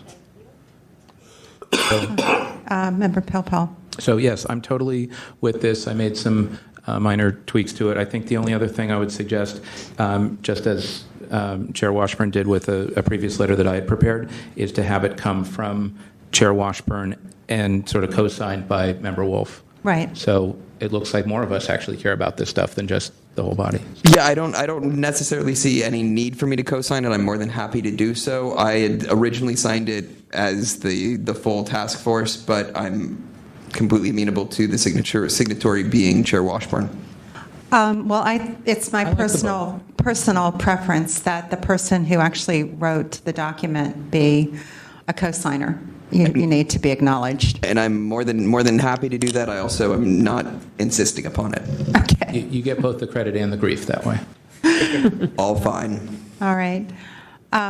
Anything else, members? Thank you. Yes, thank you so much. Yeah, no problem. Thanks, Victor, for reminding me a couple times. Josh, do you want to move to adopt? I'd like to make a motion to adopt the memo. As amended.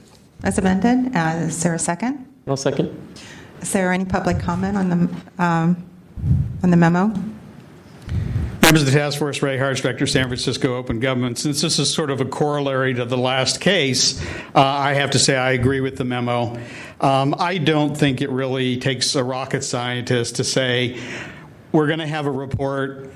It needs to be under an agenda item. We need to put what it is and put it on the agenda. If we're not going to have a report, we take it off. We're not talking about carbon paper days and multiple copies and typewriters and crap. We're talking about word processors where all you have to do is, go through the item and say, well, we're not going to have a report on this, so let's just take it off the agenda. And then all of these cases would go away. But I agree with the sentiment of the task force, which I feel is that if you're going to put it on the agenda, then at least take comments on it. And legitimately, the comment, and that was my big concern about the Library Commission and the Labor Union report, was 6 or 7 months went by and there was no Labor Union report. And yet we weren't allowed to make any comment on that and ask why. I can't see any possible reason why any organization these days don't have concerns between management and labor. And this is an opportunity for labor to bring those concerns up to the ruling body and have them considered. So basically, I tend to go with simple solutions. If it's on the agenda, you take comment. If it's not on the agenda, if it's not going to be a report or something, just take it off. How hard is that, really? Thank you. Seeing no other members of the public, Mr. Young, would you call the roll on the motion, please? On the motion to adopt the letter and send it out. Objection. Or without objection? Yeah. Okay. The motion passed without objection with members Copra, Hinsey, and Highland absent. Next on the agenda. Thanks, Josh. Item number 13, election of officers. I think this is something that we might consider continuing, given that we have some members who are not here. And the vice chair. And the current vice chair. Right. Do we have a motion to that effect? Is there a motion to continue? Move to continue to the call of the chair. Second. Okay. So think about whether you'd like to chair this or be the vice chair of this, or is there any going forward. Public comment regarding the continuance? There being no public comment? There's one. I do want to bring to mind the comment that Mr. Piccarello raised earlier during the open public comment that all of these many of these internal issues take far less time for us to discuss than the cases. And while I would normally be on the opinion that we should save in-house business till the end, I think that because we can get through it so quickly and people that are waiting for their case are waiting, it does make sense to discuss this stuff on the top side of the agenda as opposed to the bottom. Oh. I don't want to take a lot of time talking about it, but we've gone back and forth on these things, and I suspect that you'll find that if we move all this stuff to the beginning, that all the members of the public who are here will comment on every item, and what you think won't take a long time will take a long time, and the cases will then wait. So on balance, I think we've ended up doing cases first because there are always people waiting on that. But it can go either way. And I mean, I think to some degree on a case-by-case basis, like approval of minutes, I don't really necessarily agree with Mr. Piccarello on that because I don't think people are, by and large, necessarily invested on that, and there are other ways to engage. Other things, potentially like election of officers or changes to our bylaws, do seem like things that putting earlier on the agenda for the public to engage may be prudent. I'd also just comment back that if people want to provide written comments on the minutes or anything else, I'm certainly interested in reading that. And if someone under general public comment wants to say, I'm not going to be here for election of officers, but you damn well better not elect Pilpel anything because he's a jerk, that would be fine. Okay. But, yeah, I think they're good. I think they're good points either way. And we can think about it for the next, it might make sense to move the election of officers up front, for example. Okay. Could we take the motion without objection? Do we have public comment on the motion? There was none. Oh, there was none. Okay. All right. Without I think objection. we already did take it without objection, and then I inputted okay. that thing. All right. Is the motion adopted without objection? There being no objection to the motion is adopted with member Copra, Hensey, and Hyland being absent. Item number 14, file number 14030, proposed amendments to the Sunshine Ordinance Task Force bylaws and or complaint procedures. I have inserted into today's packet a copy of the proposed changes to the complaint procedures. On page 404, I have provided a summary of the changes to the complaint procedures along with an additional recommendation. So 404 is the summary? Yes, it is my summary of the changes. Madam Chair? Member Pilpel. So I was going to do some work on this in the last month, and I apologize that I did not. I'm not going to ask that we continue. I think we should work through this for a couple of minutes, and I think we can adopt something tonight and then continue to have Victor's list of ongoing issues and sort of update this maybe twice a year if it's needed. So Chair Washburn. Unless people feel Fisher. otherwise.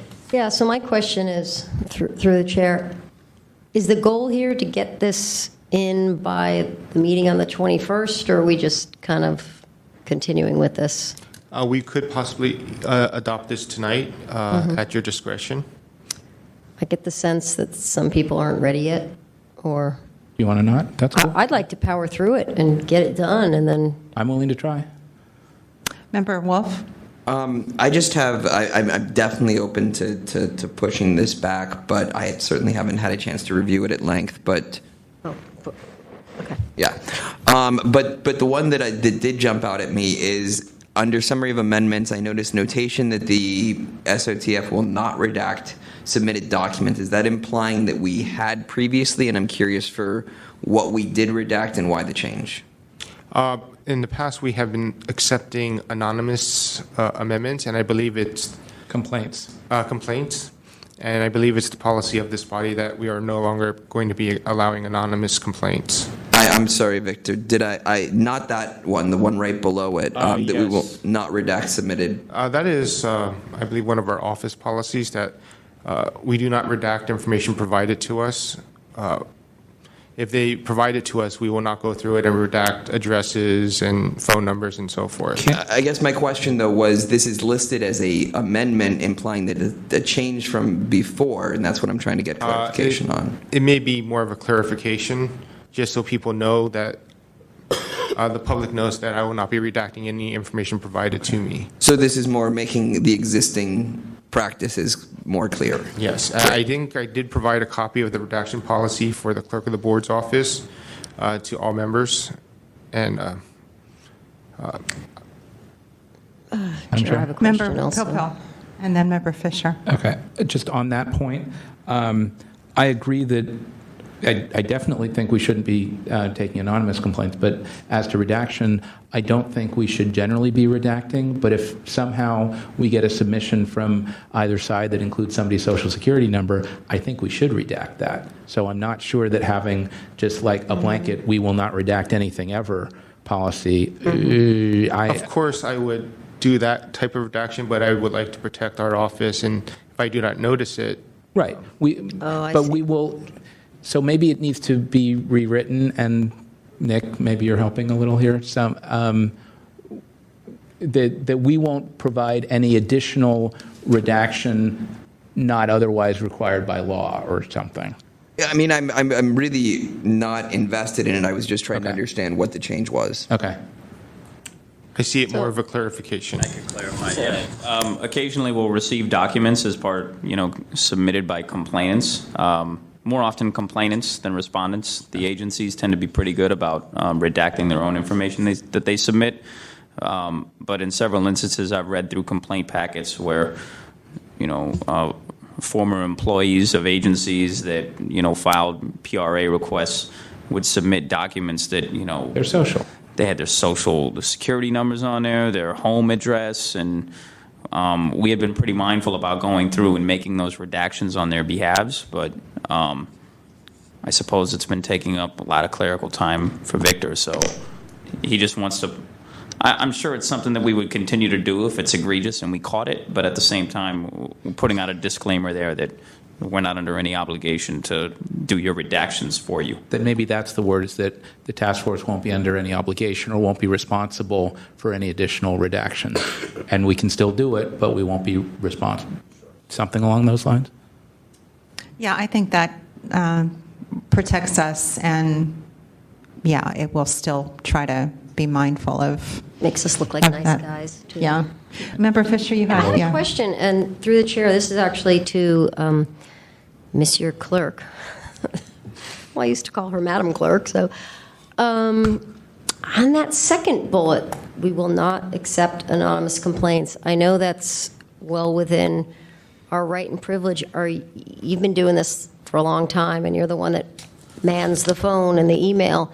Do you think you're going to get any pushback on this? Because we've had We will get pushback, and I don't see the anonymous complaints going away completely, but I would like to remove that option from our complaint form so that. Is it? I haven't looked lately. Is it in? There's a it's not checkbox in on our form right, that but says, it's not in do our. you want to be anonymous or not? But it's not in our voter charter that we have to allow No. that, right? Okay. Then let's let it roll and see what happens. So could this be amended to say that we will not, under normal circumstances, accept anonymous complaints? I think we have to take. I don't know. I think we have to take a stand one way or the other. I mean, we are or we aren't. Member Wolf. I think that removing it from the form so that it doesn't seem like a visible option is a great idea. Mm-hmm. But at the same time, if there's going to be significant pushback in your perspective, as you just said, is that we will end up still taking anonymous complaints. I don't want us to put that we won't take them as our rules and then not follow them. And I don't really feel comfortable with establishing some sort of we will take them on a case-by-case basis without having a very clear ruling as to when we will allow an anonymous complaint. And that's a whole other conversation that I don't know if any of us are. And in most cases, everybody knows who Anonymous is. I have 3 Anonymouses right now, and all the respondents know exactly who they are. Yeah, so, right. There's no way to hide that information when they're processing a complaint. Could we, through the chair, could we just, instead of having that bullet like that, could we just say, I think somebody else said, anonymous checkbox will be removed from the form? We don't even need to say that. Okay. Actually, the form that you've approved back in November removed that checkbox. Okay. But I was just thinking long-term if we want to mention that or not. Because every issue that comes up, I am asked to justify. So I thought we could put something in there to put in our policy regarding anonymous complaints. We could put it off to a future version of the complaint procedures if you would like. No, I want to. You want to resolve it now? Yeah. Well, I think I'm feeling that I'm not feeling completely clear about this myself, like some of you. I don't think we should encourage anonymous complaints, but somebody may have a reason that we would have to say, well, sure. I may not state anonymous in the body. That might just be in my summary. I believe in the body they must provide at least one reliable means of contact that I can provide to all parties. I may not have used the word anonymous in the actual body of the complaint procedure. I just want to make sure I am allowed to have one form of contact that I can provide to all parties for communication purposes. Could I suggest this? I like the language, the task force either does not or shall not or will not accept anonymous complaints. If we try that in this version, run that for 6 months, see how that works. If someone says, I want to file a complaint, but I want it to be anonymous, I think Victor can bring that up in the administrator's report, and let's deal with it then. And if it turns out that this whole thing isn't working, we'll fix this. We've gone this long allowing it. Why don't we try not allowing it and see where we go? I mean, we get lots of complaints from lots of sources, and I don't think saying you can't file a complaint anonymously is going to change much there. Is there any way where we can sort of determine whether it's a legitimate privacy interest that's at stake? We can use that suggestion that Member Pilpel had, in that any request for anonymous complaints can be placed in the administrator's report for the task force determination if they would like to allow that or not. I mean, if they've got some good basis that they can articulate, if we're with it, we're with it. I mean, if you want to file a complaint with any other agency, you kind of have to be known if you file a court case. I mean, there's some cases where it can be sealed, but they're fairly limited. I mean, Roe v. Wade was a fictitious plaintiff. Right, but because there was a basis. It wasn't just, Right, so that's what I'm saying, like have them articulate a basis, but then, give us the necessary information to adjudicate whether it's a legitimate privacy interest. And it's kind of complicated, but maybe there's some rubric that we can come up with. If they can... That'll be more than checking a box for the person in question. Let them try. That in a public forum? Well, yeah, that's why I'm suggesting let's try this. If it proves unworkable, we'll fix it. So what if somebody files a sunshine complaint and they want to be anonymous because they're a whistleblower that might face an employment repercussion for requesting sensitive information? We've had those, and they've not been anonymous. And the person got fired, got a big settlement from the city, and we still see them on occasion. It happens. I mean, it's not an abstract question. Right. And we've had both current employees, fired employees. We had all kinds here. It's just the nature of the process. The parties are known. Right. Okay. So what are my directions? I think let's try this new policy and see how it goes. I'm sorry. On the other hand, isn't there a way to dispose of anonymous complaints that are, being pushed back and pushed back and pushed back in another way, like refusing another continuance and just tabling them indefinitely as we've done? I believe that's a different issue. This is just the acceptance of new complaints. Okay. But is that not the problem that we're kind of tacitly trying to solve? Well, everyone knew who that anonymous was, so that really wasn't a big issue. Anymore. Okay. But I believe... It's a combination of anonymous, ADA. I believe it's doesn't want to just hear a it. matter of will we accept anonymous complaints at this time? Do we want the parties to have to give us a name or not. I don't think we're having so much of a problem with unnamed complainants. We've had a recurring issue with one complainant that prefers to remain anonymous. I think to combat that, there are other things that we can do as opposed to saying we're no longer accepting anonymous complaints. You have to be named. So just give us an alias. I mean, we have one complainant right now that uses multiple names. So I mean, that's not going to resolve the matter. I think putting in a standard where we say you have to give some sort of a contact information that you reliably respond to, and if you fail to do so, we'll just dismiss your complaint. I think part of the problem is also that when they say they want to be anonymous, then any document that they provide, we sort of have to redact so that you aren't making their name known, and then when you're reviewing the emails back and forth, it's hard to tell who they actually sent it. Not if our policy is to not redact submitted documents. Yes, then it's their burden to redact them for themselves if they want to remain anonymous. So then they're anonymous, but all of their emails show who it went to and from. So what does that accomplish? All right. And all the supporting documents have the email addresses on them Right. of the original request. Why is it not just the burden theirs to redact their documents if they want to remain anonymous? That's why I brought up the question of redaction. I don't want to redact email addresses anymore. Right. Okay. Why don't we, is it okay, is it the consensus here that we try this, not accepting anonymous complaints for a while? If somebody pushes back, then we will know about it. If there's any pushback, I will bring it to the task force's attention, and they can make a case-by-case decision. It's just that this is taking us so long. It's taken us so long to get to this point, like several meetings, to get to a point where we're amending the bylaws, that to undo something that was, potentially wrong. And, let's be realistic. It's very unlikely this is going to, this is a life or death decision we're making. But, well, I think we did amend the bylaws, and I think we're done with them. The complaint procedures, I think, as I said before, we should try to do a pass at least once a year, maybe twice. And we have done things that are sort of not specifically in the procedures, and we're, to some extent here, codifying current practice. I think we're crushing one person with a broad rule. Member Wolf? With the current makeup of who's here tonight, we'll need the full votes, as Member Fisher has mentioned earlier, and without really thinking about this more, I definitely can't vote for adopting this change.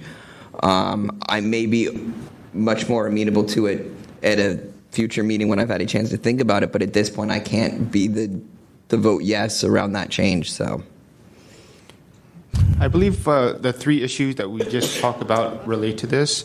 It's a matter of not redacting documents provided to me that has personal information or identifying information. The anonymous complaints would require me to redact every single document that's provided to me, even if it's provided by the respondent. I would have to go through each page, find names, find email addresses, and redact the entire packet. So the non-redaction policy relates to this also. Well, could I suggest at this point that there probably are some things that we ought to walk through, and maybe it's not going to get done tonight. Member Fisher, can I just ask, did you have time at Rules in July to do another pass on this? I don't believe we met in July, the Rules Committee. We're meeting July 21st, you mean? We will be meeting, but this is not on the agenda for the... Agenda. Could you carve out a little time to do another pass on this so that it gets back to us for next month for the full task force? I don't believe that would be very productive at this time. We have a list, and... Is it possible for us to pass some of these and then? Yes, that's not an issue. Why don't we do that tonight? We're going to be spinning our wheels, and so why don't we one by one, and if So at this time, regarding this matter, I believe that we are refining the redaction policy, that I will not be redacting documents provided to me. I will still be allowing anonymous complaints, but I will not be redacting the documents they provide to me. And I believe that is where we stand at this time. And they must provide a reliable means of contact that I can provide to all parties. I'll make a motion for the changes Victor just outlined. Is there a second? Second. So are we going to go through each of these things point by point now? I don't think we need to, but that clarification, we made a motion to make that clarification, and that'll be inserted into the whole. And it will be pointed out in the minutes that there was a vote on those 3 items,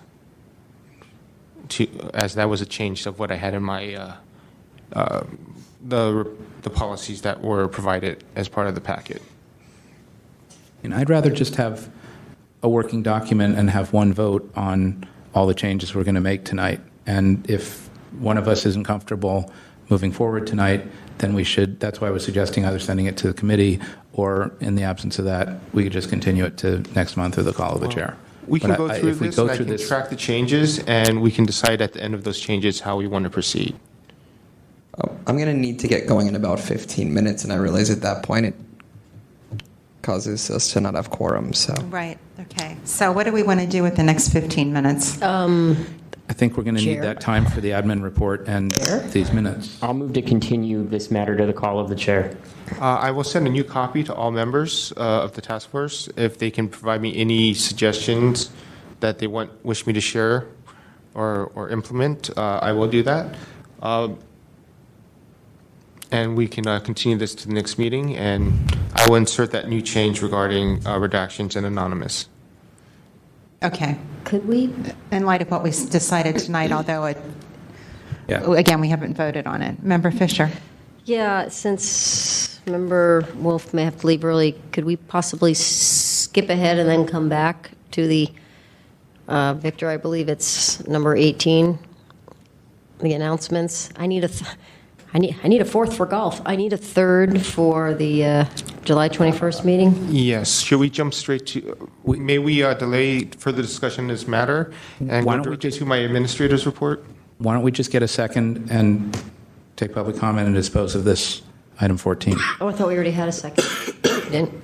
He moved. Is there a motion to continue item 14 to the call of the chair, or to the next meeting of the task force? To the call of the chair from Member Hepner, seconded by Member Fisher. Is there any public comment on continuing this item? I agree with the continuation. It really makes no sense to do things piecemeal because it's a whole, and it should be considered as a whole. I also think it is appropriate because you are considering voting on new leadership, and you could very well get someone in leadership position who may not be comfortable with the changes and for whatever reason. I do want to comment on the placement on the agenda. I heard both sides of the argument. Mr. Pilpels is if you put it all in the front, then everybody's going to want to talk about everything. And I heard Mr. Wolf talk. Excuse me, this is not. You're not addressing this particular item. Continuing this matter.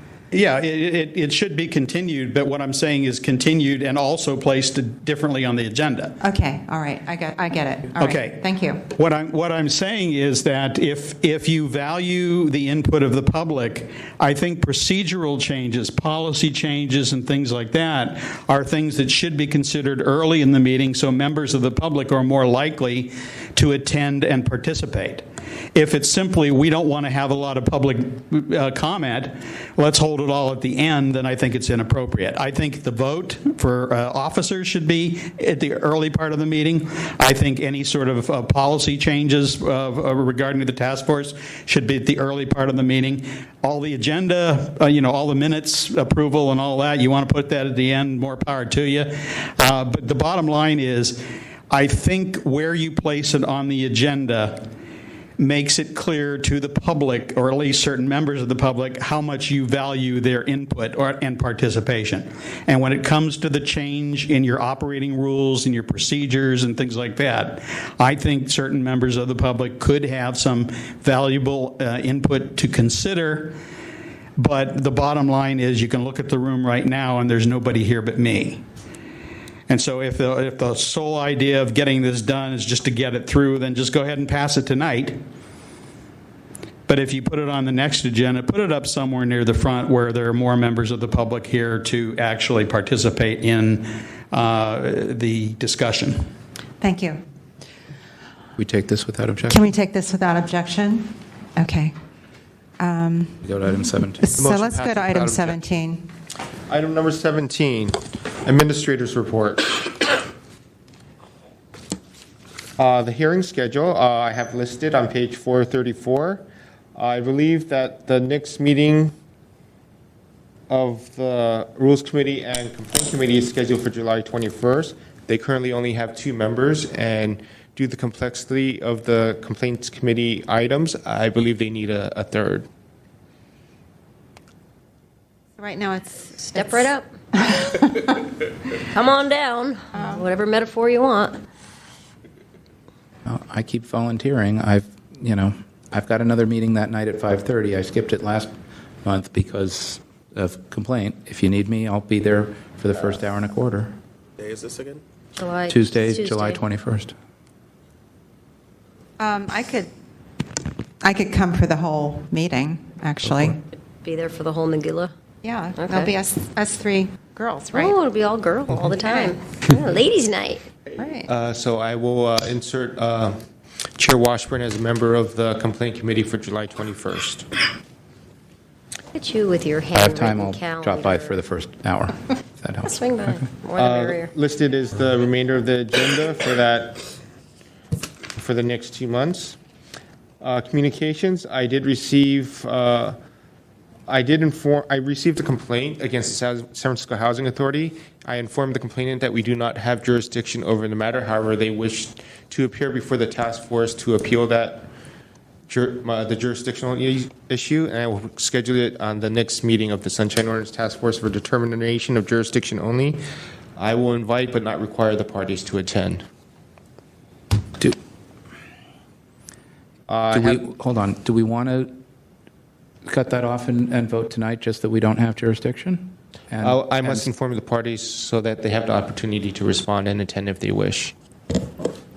I mean, That's not on the agenda, though. How could we make that determination about the jurisdiction? It's not on the agenda. All right, so that's why? I thought we had this item as discussion and action so that we could take action on the administrator's report. This is a communications, and I just wanted to let you know what my intention is to do with this. This is the first time this is happening. I have attached a copy of the complaint log. All right. We have total complaints of. Sorry, I may have misrepresented the number. The total complaints should be 54, not 63. Okay. We have 23 submitted by Alvin Johnson, 5 submitted by Ali Athia, Al-Taha. and 9 were adjudicated tonight. We have a list of the items pending before the Sunshine Ordinance Task Force committees. And I also have a list of the 10 new complaints submitted during the past month. I also want to state that, though not on my report, that Antrebo has withdrawn all her current complaints at this time. Who has? Antrebo. The Tesh. Oh, thank you. Got it. So through the chair, she's withdrawn everything? Yes.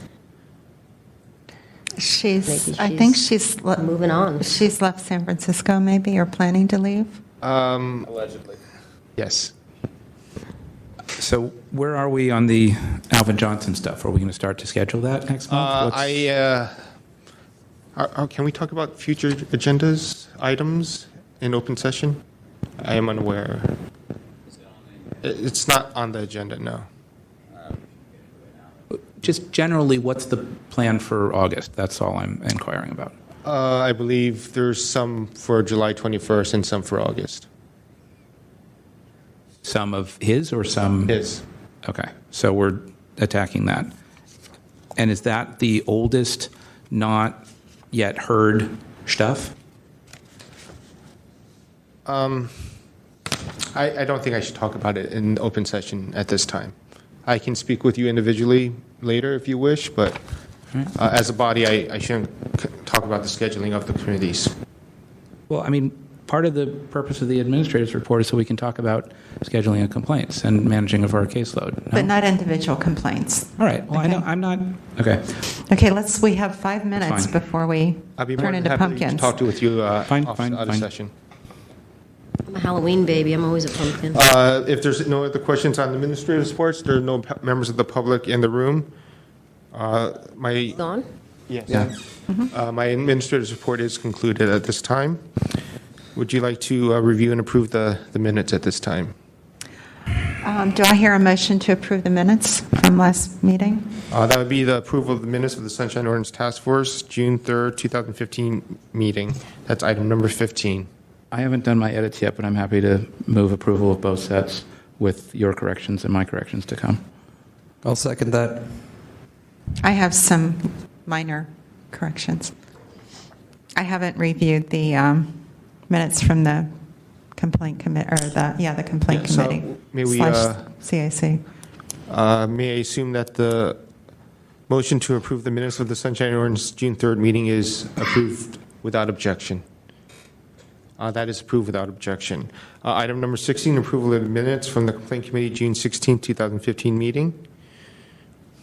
I have reviewed those minutes. I would move to approve the June 16th meeting minutes. Second. And again, I'll provide some stuff very shortly. As amended. Yeah. Without objection? That motion passes without objection. There's no members of the public in the room. I believe the only item we have left on our agenda is item number 18, announcements, comments, questions, and future agenda items.